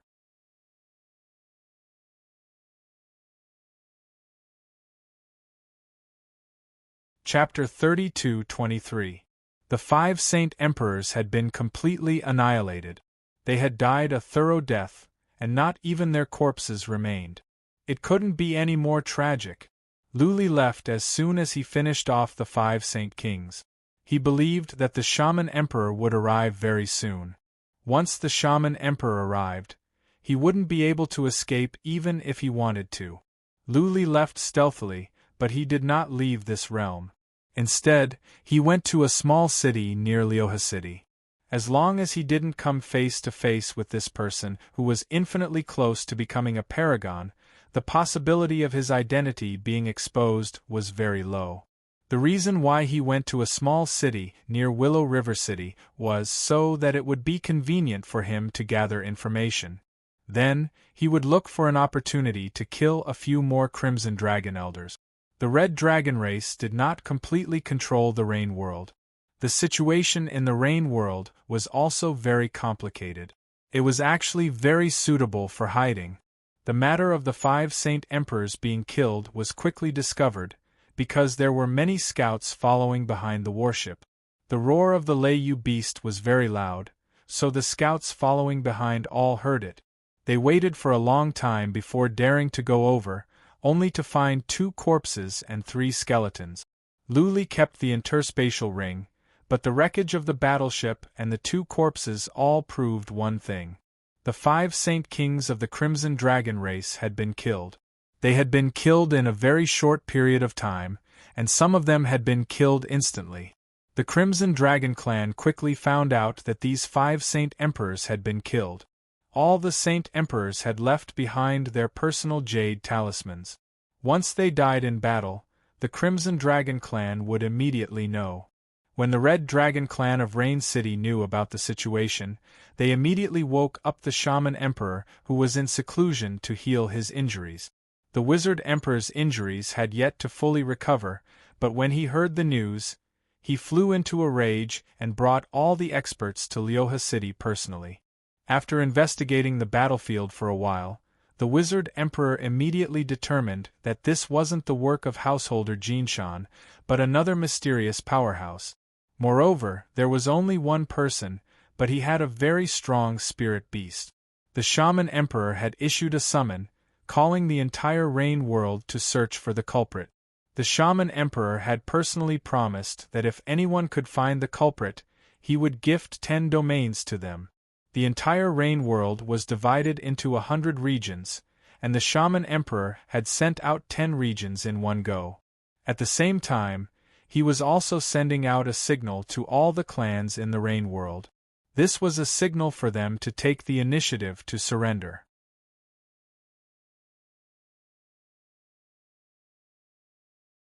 Of course, if these great clans still did not do anything at this moment, what awaited them would most probably be the Shaman Emperor's thunderous fury. The entire Rain world was on the move. The entire world was searching for the murderer. Voodoo King sensed Lu Li's chi and energy and found that Lu Li didn't fly out of the void. Therefore, Voodoo King concluded that the murderer was still at the Rain world. He also mobilized some scouts to guard the weak points of the void and sent a message to search for powerful Saint Emperors. As long as there were unfamiliar Saint Emperors, they would definitely be the culprit. Under the wrath of the Shaman Emperor, the entire Rain world was mobilized. Perhaps it was to prove that they had nothing to do with this matter. Countless scouts and soldiers were mobilized, searching the entire world for unfamiliar Saint Kings. The entire Rain world was looking for Lu Li, but how could they find him? At the moment, Lu Li was disguised as a lord of the 6 trials. He was searching for himself all over the world with the warriors. After searching for half a month, he didn't find anything. The Shaman Emperor was filled with anger, but he had nowhere to vent it. He could only vent it on the Ka-Chi clan. He personally went over and exterminated the entire Ka-Chi clan, not letting a single one of them off. He knew that the Ka-Chi race was not the murderer, but he had nowhere to vent his anger. In addition, he wanted to establish his authority. Therefore, he destroyed the Ka-Chi race. The Ka-Chi race suffered an unexpected disaster. Even though they sent out some of their people, tens of thousands of them were killed by Voodoo King. The Ka-Chi mountain where the Ka-Chi race was located was leveled to the ground. Lu Li searched for half a month without finding a suitable opportunity. The other 5 Saint Emperors were following Voodoo King. Lu Li didn't have a chance to launch a sneak attack. He decided not to leave. Since Voodoo King couldn't find him, he would hide in the Rain world. He didn't believe that the 5 Saint Emperors would be following Voodoo King. After all, Voodoo King was in the light and Lu Li was in the dark. Lu Li could just avoid the places where Voodoo King appeared. As long as he didn't come face to face with Voodoo King, he would be very safe. After searching for half a month, there were no clues to be found. Those great armies and powerful warriors who were searching also slacked off. Lu Li went on a sightseeing tour, investigating the situation nearby, looking for a suitable opportunity, and thinking of a way to separate the Sorcerer King from the group of Saint Emperors. Another 10 days later, Lu Li suddenly received news that the remaining 5 Saint Emperors had split up. All 5 of them had gone to 5 different directions, leading the armies and powerful warriors to search. Voodoo King had returned to the Rain world as well. He seemed to want to see if the major races would slack off. Lu Li was overjoyed when he got the news. This was a godsend. He had been worrying that he didn't have a chance to take them down one by one. Now, all the Saint Emperors of the Red Dragon race had split up. Wait! Just a moment later, Lu Li suddenly realized something. Voodoo King was not stupid. Since he was sure that Lu Li was still in the Rain world, he still sent out Saint Emperors to search. Wasn't that courting death? Didn't he take the initiative to let Lu Li kill those Saint Emperors? Voodoo King was not that stupid. Then this was a ruse. The purpose was to catch him, the big fish. Voodoo King definitely didn't return to the Rain world. He was hiding among the armies. Furthermore, the Red Dragon race might have some special skills that could allow Voodoo King to come back quickly when he discovered danger. Lu Li broke out in a cold sweat at the thought of this. Luckily, he didn't act impulsively. Otherwise, He might not be able to come back. Luli thought he might as well go back. He went back to a city and found a tavern to cultivate. He was disguised as a lord of 6 tribulations, a very ordinary race, inconspicuous. 5 saint emperors led 5 armies to search for more than a month, but they still didn't find anything. Voodoo King ordered for the search to stop. He had to swallow his anger. He was sure that the one who killed the 5 saint emperors was not householder Jinshan. It was probably a powerful warrior from another universe. He had just arrived here and hadn't even settled the Rain world yet. How could he have the energy to care about the situation outside? He only knew of a few peerless old demons and some super races. He did some research and gathered the information of all the powerful warriors that were infinitely close to the consummate realm in the nearby universes. He analyzed them carefully, but he couldn't figure out who did it. After all, he didn't see the battle in person. He could only infer from the traces of the battle and the corpses. Both Voodoo King and Luli were troubled. Voodoo King couldn't be killed and the 5 saint emperors under him were hard to kill. Was he going to stay here forever? Soon, 3 months passed by. Luli didn't find any opportunity. He continued his closed-door cultivation. Soon, another year had passed. During this year, the Rain world was more or less integrated. Once again, Voodoo King killed a saint emperor of a big race, shocking the entire Rain world. Luli left. It was pointless to stay here. The saint emperors of the Red Dragon race were elusive. Their whereabouts couldn't be found at all. In addition, Voodoo King appeared here and there. Luli also felt danger. If he couldn't find an opportunity inside, then he had to look for one outside. He wanted to see if he could get someone else to do the dirty work and wipe out the Red Dragon race with the help of the powerful warriors outside. Third Master.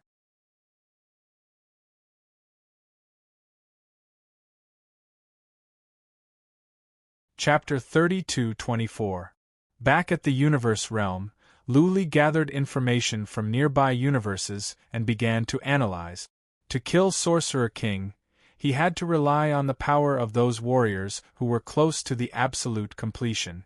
He couldn't rely on himself, nor would it make sense to rely on the major races. He couldn't count on Recluse Jinshan for now.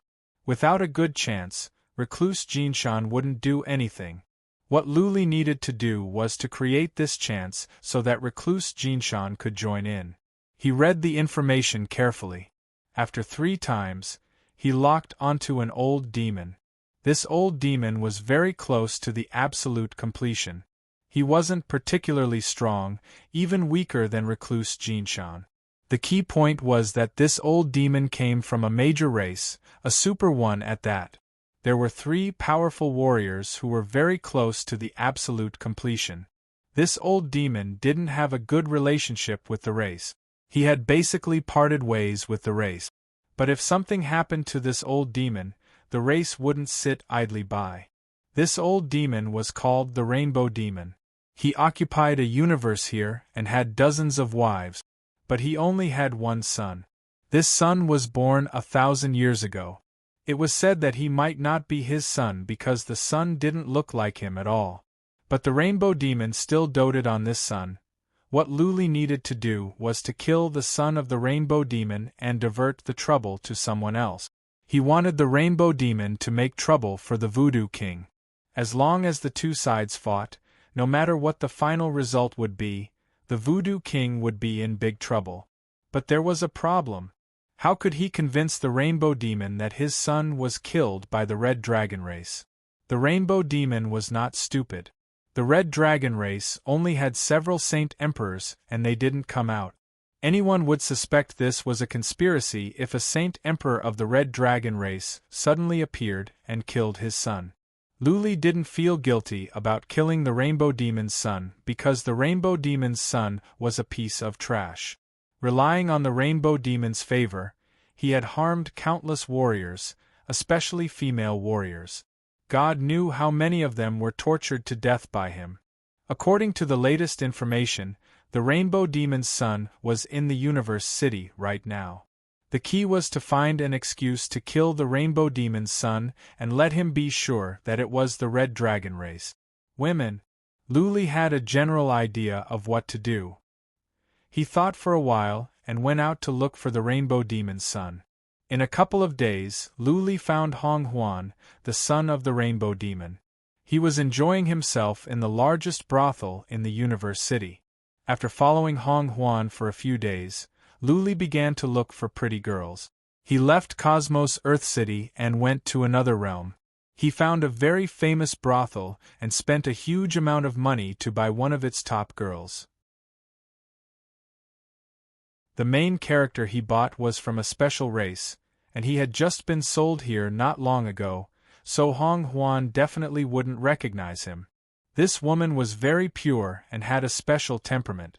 She did not look like the top girl of a brothel at all.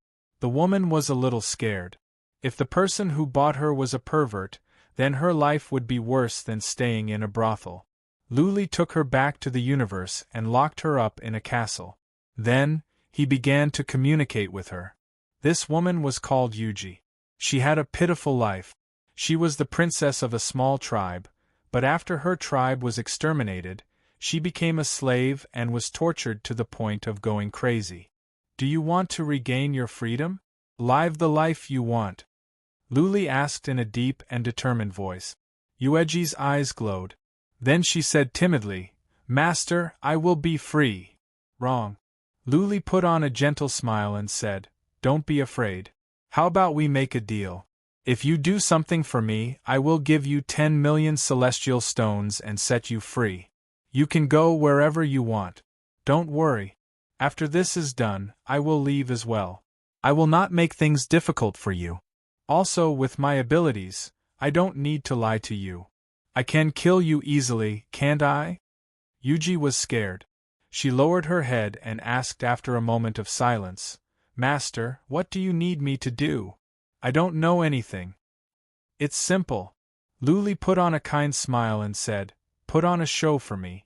Pretend to be a young lady and then lure a young master to a place. When that young master goes there, your job will be done. That simple? Yuji was stunned and then became even more scared. Luli bought her at such a high price just to do something so simple? She could not believe it. She was smart.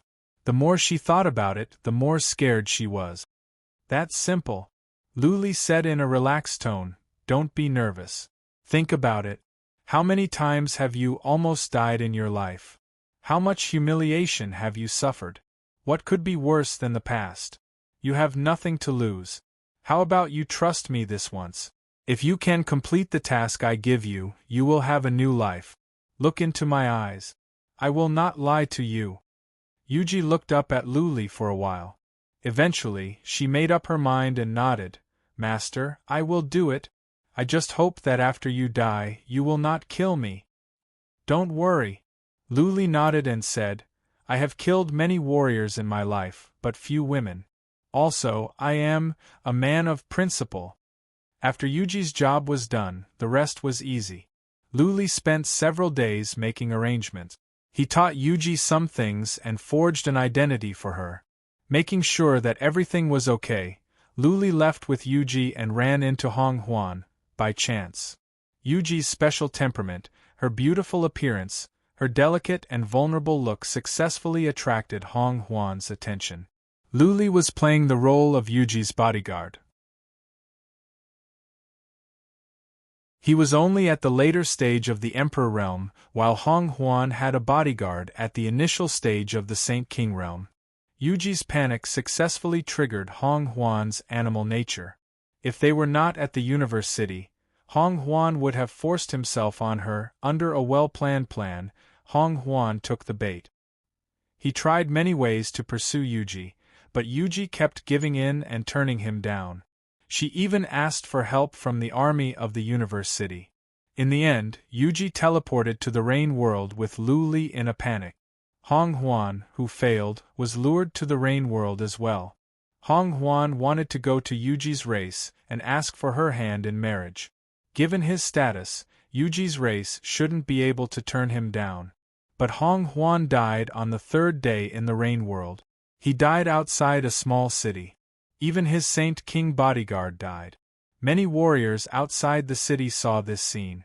They saw a Saint King of the Red Dragon race quarrel with the Rainbow Demon, saying that Yuji was his woman. Then, the Saint King killed the Rainbow Demon and his bodyguard and took Yuji away. The witnesses in the city didn't care too much. The Red Dragon race was the ruler of the Rain World. Anyone who dared to steal their woman was courting death. Eventually, the news reached the Rain World and reached the ears of the Shaman Emperor. When he heard the news, his hair stood on end. He felt that there was an invisible hand controlling all of this from behind, with the goal of killing all of them. Third Sect Master.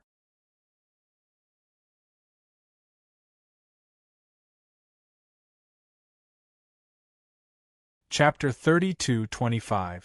In fact, the Shaman Emperor had some doubts about Scholar Jinshan because the Saint Emperor of the Scarlet Dragon race had never left the Rain World. Previously, he thought that Scholar Jinshan deliberately framed them to drive them out of the Rain World. Later on, the mysterious expert killed 5 experts of the Scarlet Dragon race. In addition to this incident, the Shaman Emperor finally came to his senses. There was a powerhouse, or rather, a powerful force that was targeting them. This force should not have absolute confidence to exterminate them, so they hid behind the scenes. Otherwise, they would have already exterminated them. But it was precisely because they were hiding behind the scenes that the unknown enemy was even more terrifying.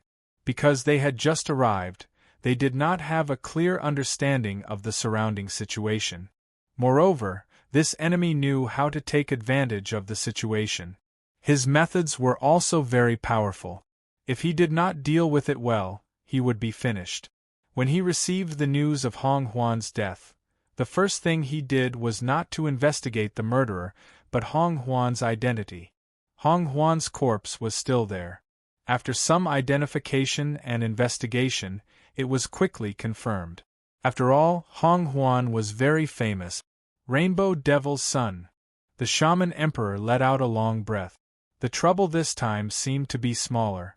Rainbow Devil was not too strong. He should be able to deal with it.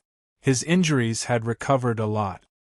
He was not afraid of ordinary experts who were infinitely close to the Paragon realm. Except for a few famous old devils in the vicinity, he was not afraid of the rest. On the other side, within a palace in a main city of the Rainbow World, an enraged roar rang out. Following that, a wall of the palace was blasted apart, and a martial artist was smashed out. When he landed on the ground, he had already turned into a pile of meat paste. Investigate immediately. No matter who dares to kill my Huaner, I will kill his entire family. If you can't find him in 10 days, bring your heads to see me. Another roar echoed out from the palace. The entire Rainbow City felt the temperature drop by several hundred degrees. All the martial artists in the city kept quiet out of fear. Many of the less courageous martial artists immediately left the city, afraid that they would be torn apart by the enraged Rainbow Demon. Countless martial artists of the Rainbow World were mobilized. They searched all over the world and soon reached the Rain World. Because Hong Huan had a special jade talisman on him, he could be tracked. The top scouts of the Rainbow World entered the Rain World and found Hong Huan's corpse. They also found some information. The news was quickly transmitted back, and the Rainbow Demon was furious. He led all the Saint Emperors of the Rainbow World to attack the Rain World.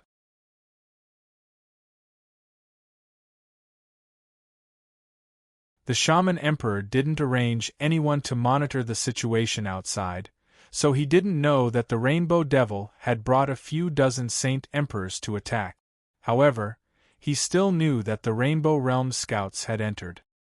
He knew that it wouldn't be long before the Rainbow Devil arrived. He gathered all the Saint Emperors in the Rain World. During this period of time, the Rain World had been more or less unified, and there was still no powerful being who dared to go against the will of the Shaman Emperor. Dozens of Saint Emperors gathered in the Rain World. The Rainbow Demon's battle prowess was not very strong, so the Shaman Emperor was not particularly afraid.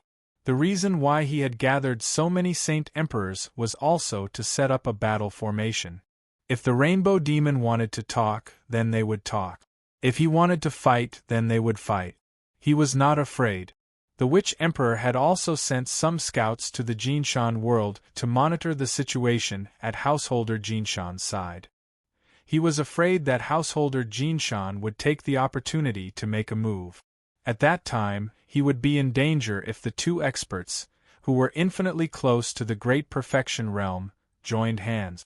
The battle with Householder Jinshan had allowed him to gain a firm foothold and become famous. After the battle with the Rainbow Devil, if he could handle it perfectly, then he would gain a firm foothold in the vicinity.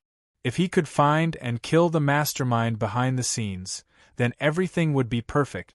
Therefore, this was a critical moment for the Red Dragon race. Whether the Red Dragon race could gain a firm foothold here or not would depend on how well they could handle this crisis. If it was not handled well, the Red Dragon race would have a hard time in the future, not to mention the destruction of the Red Dragon race. More than half a month later, the Rainbow Devil arrived at the Rain World with more than 70 Saint Emperors.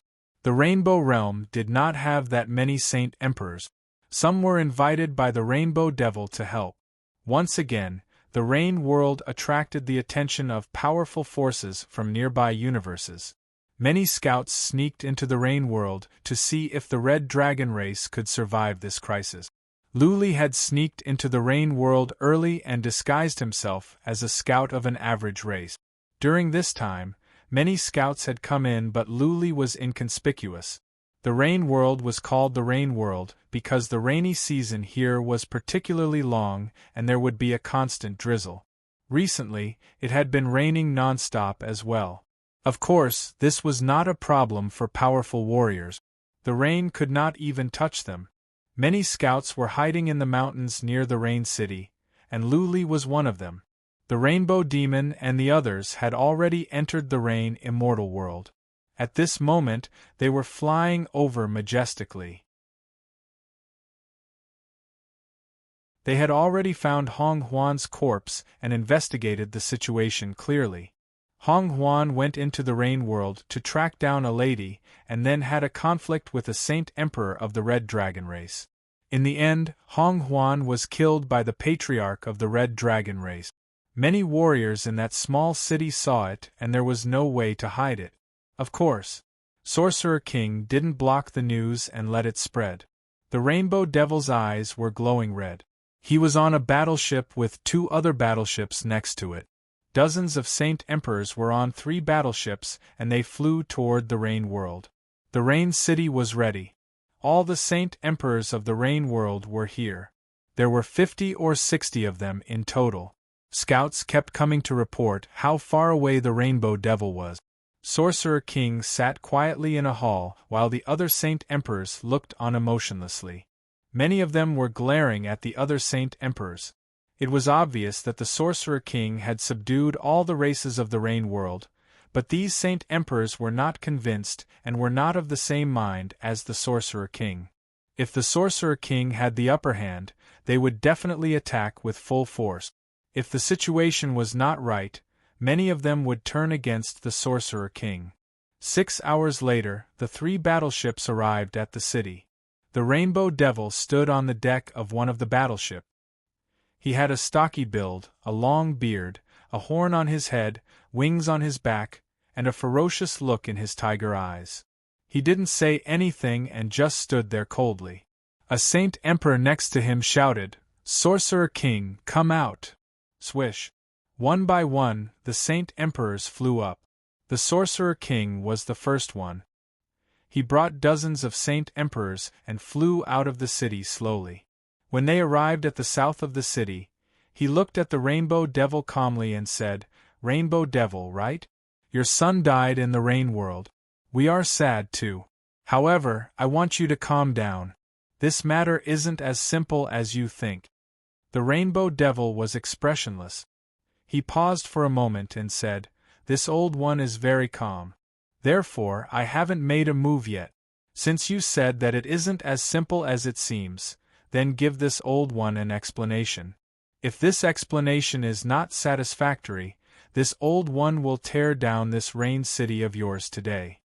"Ha ha ha!" The Sorcerer King laughed loudly and said, "If Rainbow Devil thinks that tearing down this city can help you vent the anger in your heart, I will tear down all the cities in the Rain World for you." The corner of the Rainbow Devil's mouth revealed a trace of cold intent as he said, "This joke isn't funny at all. Sorcerer King, if you continue to talk nonsense, this old one will not be polite anymore. I will not tear down the cities. I will tear down all the bones of the Red Dragon race, and I will be able to vent the anger in my heart." Third Patriarch.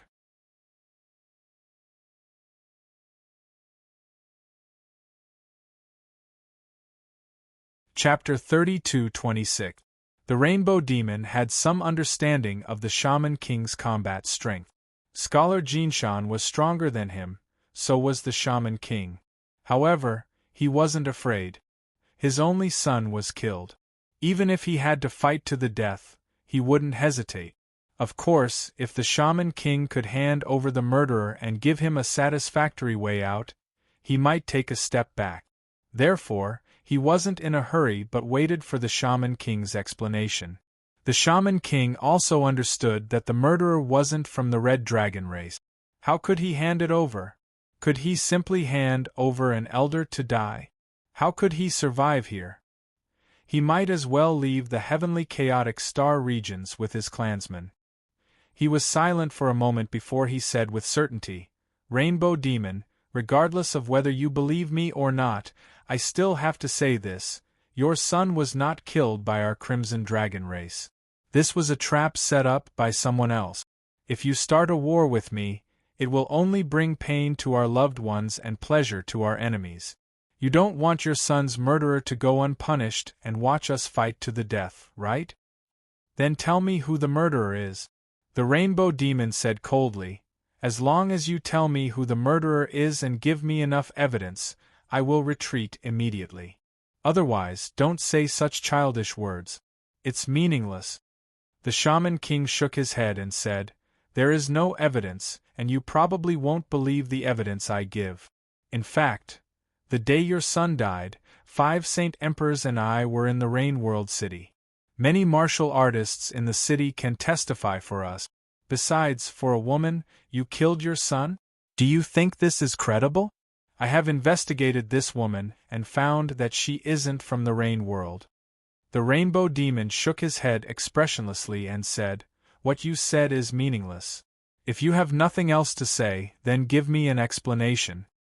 The Shaman King let out a breath and frowned for a moment before saying, "I have nothing else to say. What explanation do you want? Tell me." "Very simple." The Rainbow Demon revealed a murderous aura, and his eyes were filled with murderous light as he said, "Your Red Dragon race will send a Saint Emperor to be buried with my son. In addition, Shaman King, you must kowtow 3 times in front of my son's grave, and this matter will be over." Wow, the Rainbow Devil's words caused an uproar in the Rain World. Wasn't the Rainbow Devil's condition too much? Not only did he want a Saint Emperor to be buried with him, he even wanted a Shaman Emperor to kneel and kowtow? This was a powerhouse that was infinitely close to the Great Perfection. There were not many Great Perfection powerhouses in this world, and those who were infinitely close to the Great Perfection were already the pinnacle of this world.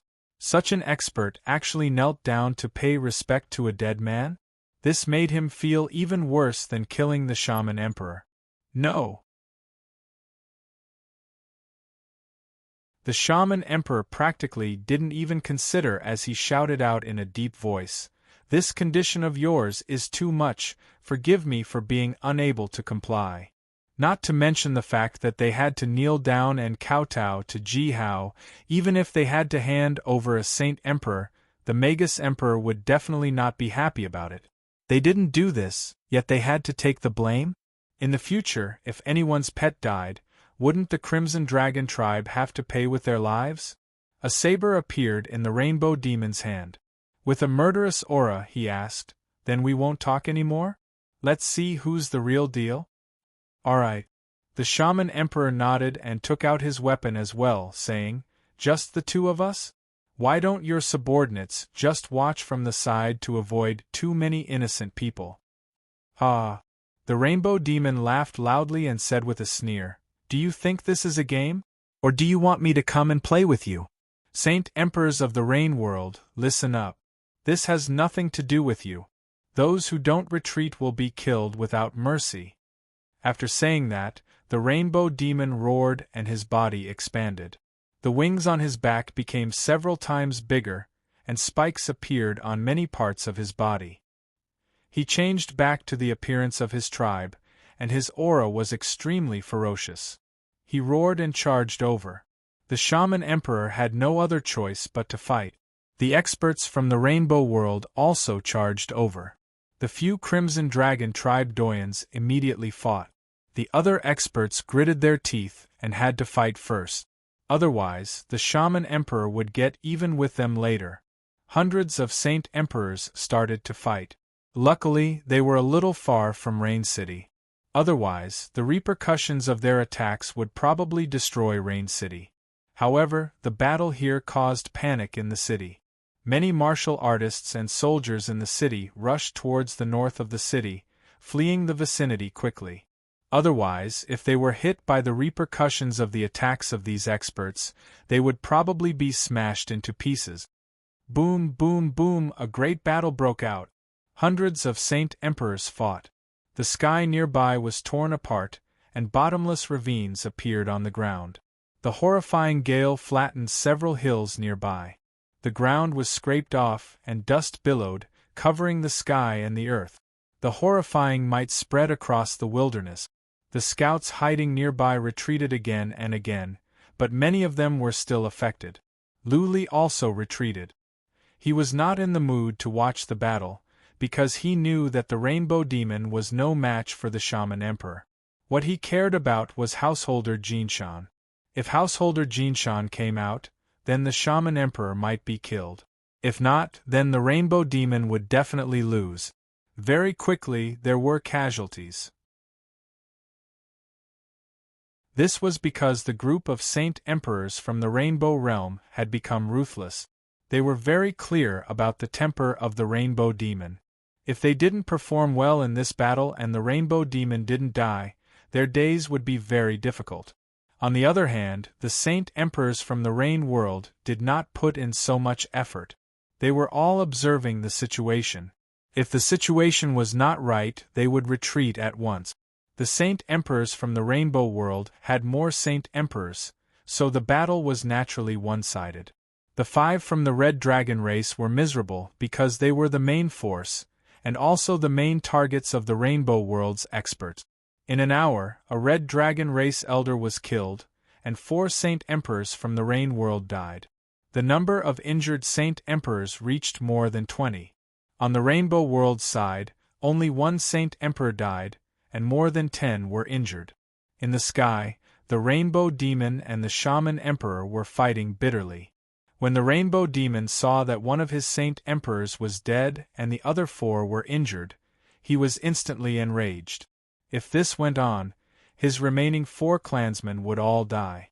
At that time, he would be the only one left. How could he continue? Could he continue? He roared and began to risk his life. He did not intend to kill the Rainbow Demon, but he wanted to injure him severely. This way, not only could he intimidate the other heroes, but he could also completely gain a foothold in the vicinity. Under his desperate attacks, the Rainbow Demon was no match for him. The Saint Emperors below saw that the Shaman Emperor was enraged and was suppressing the Rainbow Demon. The Saint Emperors from the Rain World did not dare to fight back. It seemed like the Shaman Emperor was going to win. If they continued to dawdle, they might be killed by the Shaman Emperor later on. Boom! After waiting for a moment, the Rainbow Demon was suddenly sent flying and smashed into a mountain. Countless experts scanned with their divine senses and discovered that the Rainbow Demon was like a wandering soul. There was a huge hole in his chest, and he looked very miserable. He looked like he could die at any moment and had already fainted. Once the Rainbow Devil was heavily injured, the aura of the Saint Emperors on the Rainbow Realms side immediately weakened. After the Shaman Emperor killed a few Saint Emperors, the Saint Emperors on the Rainbow Realms side immediately fled with the heavily injured and unconscious Rainbow Devil. The Shaman Emperor did not pursue. If he wanted to, he could have killed the Rainbow Demon just now. He knew that the Rainbow Demon had a big clan behind him, so he did not dare to act recklessly. He did not want to make too many enemies for himself. Third Sect Master.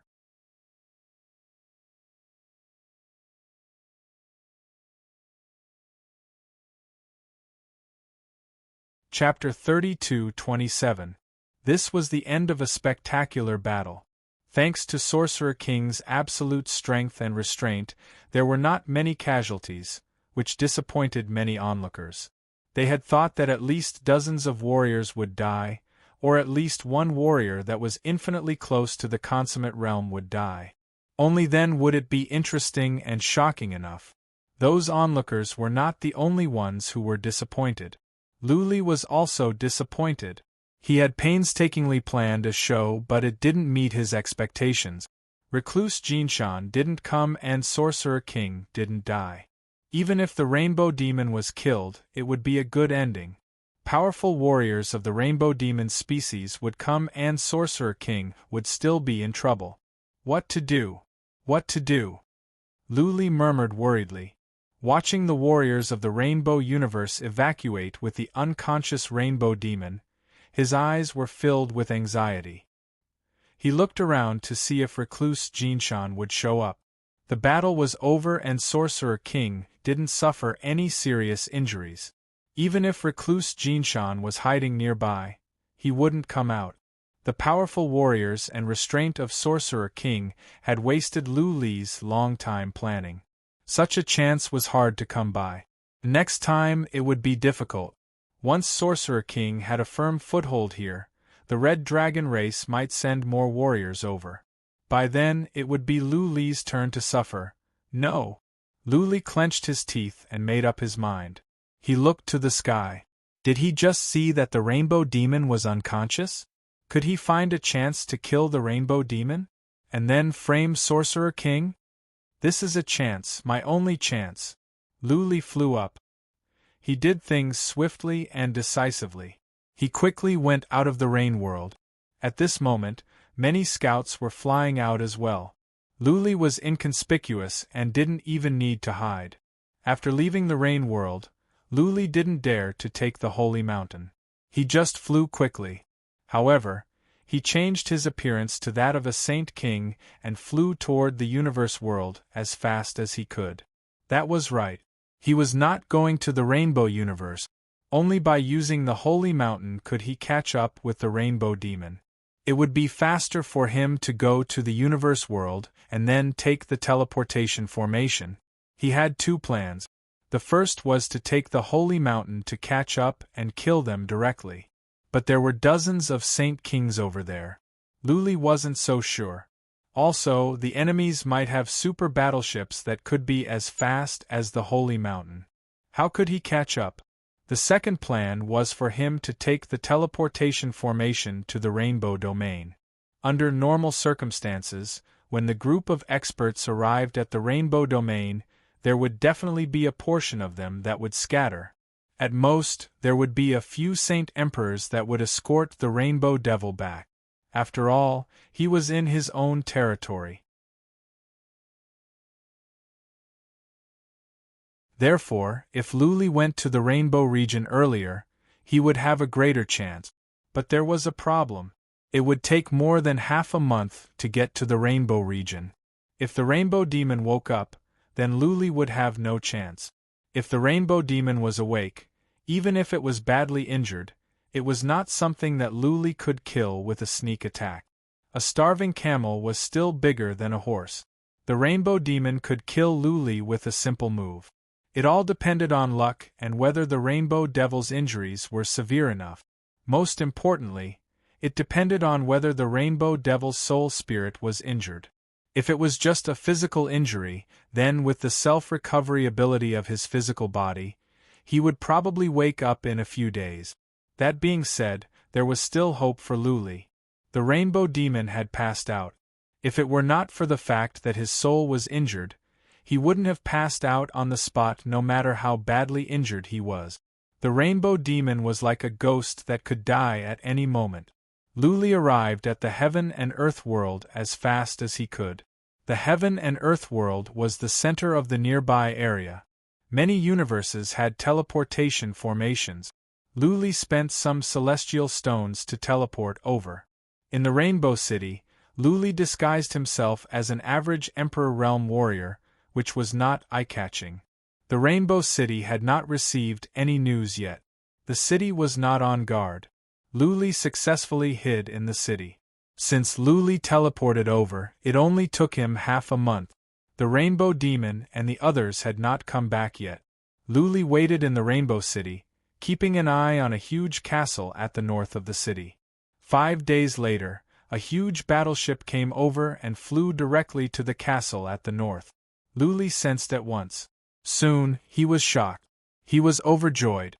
He sensed that there were 6 Saint Emperors on the battleship, but they were all average ones. One of them was so weak that it seemed he could die at any moment. The Rainbow Demon was not awake. Luli came to a conclusion. If the Rainbow Demon had woken up, he would not be so weak. No matter how badly injured he was, as long as he was awake, he could not hide his chi and blood. I will do it tonight. Luli made up his mind. Whether or not some of the 5 Saint Emperors would leave at night, he had made up his mind. He only had one chance. If he could not kill the Rainbow Demon tonight, then he might not have another chance. Luli could not help but feel nervous. The Rainbow Demon was a powerful warrior that was infinitely close to the consummate realm. If he could not be killed in one move, when the Rainbow Demon woke up, it would be Luli who died. The city was tense because of the return of the Rainbow Demon. The entire city was on lockdown. The teleportation formations in the city were closed and so were the city gate.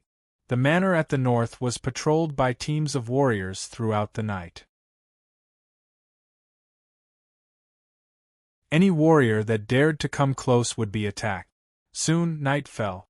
It was dark and windy, perfect for killing. Luli snuck into the manor at the north using stealth skill. He could ignore the patrolling warriors. The only trouble was that there were many divine patterns in the manor. He could touch them if he was not careful. With Blood Fairy here, this was not a problem. Soon, Luli snuck into the place where the Rainbow Demon lived. He checked and found that there were only 2 Saint Emperors.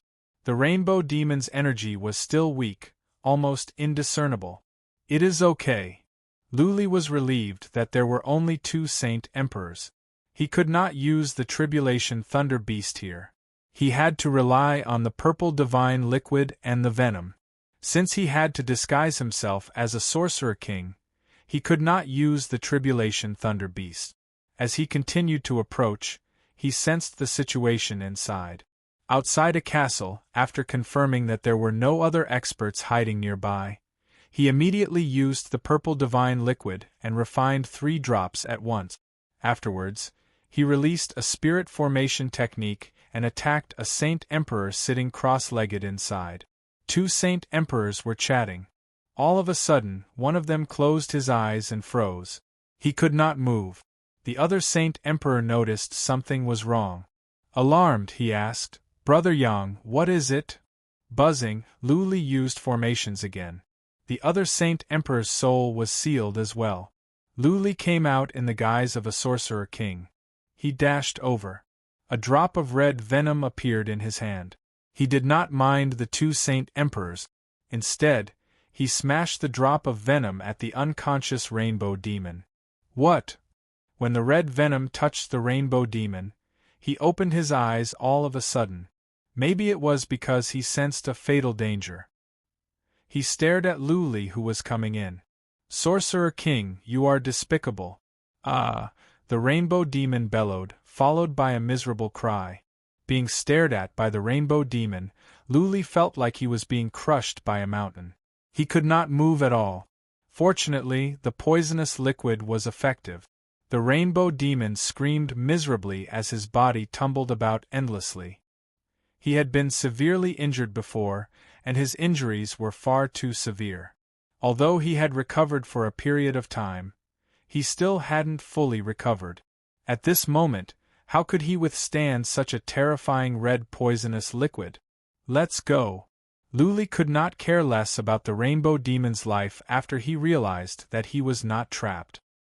His body violently retreated backward, directly rushed out of the sky outside, and shot into the distance.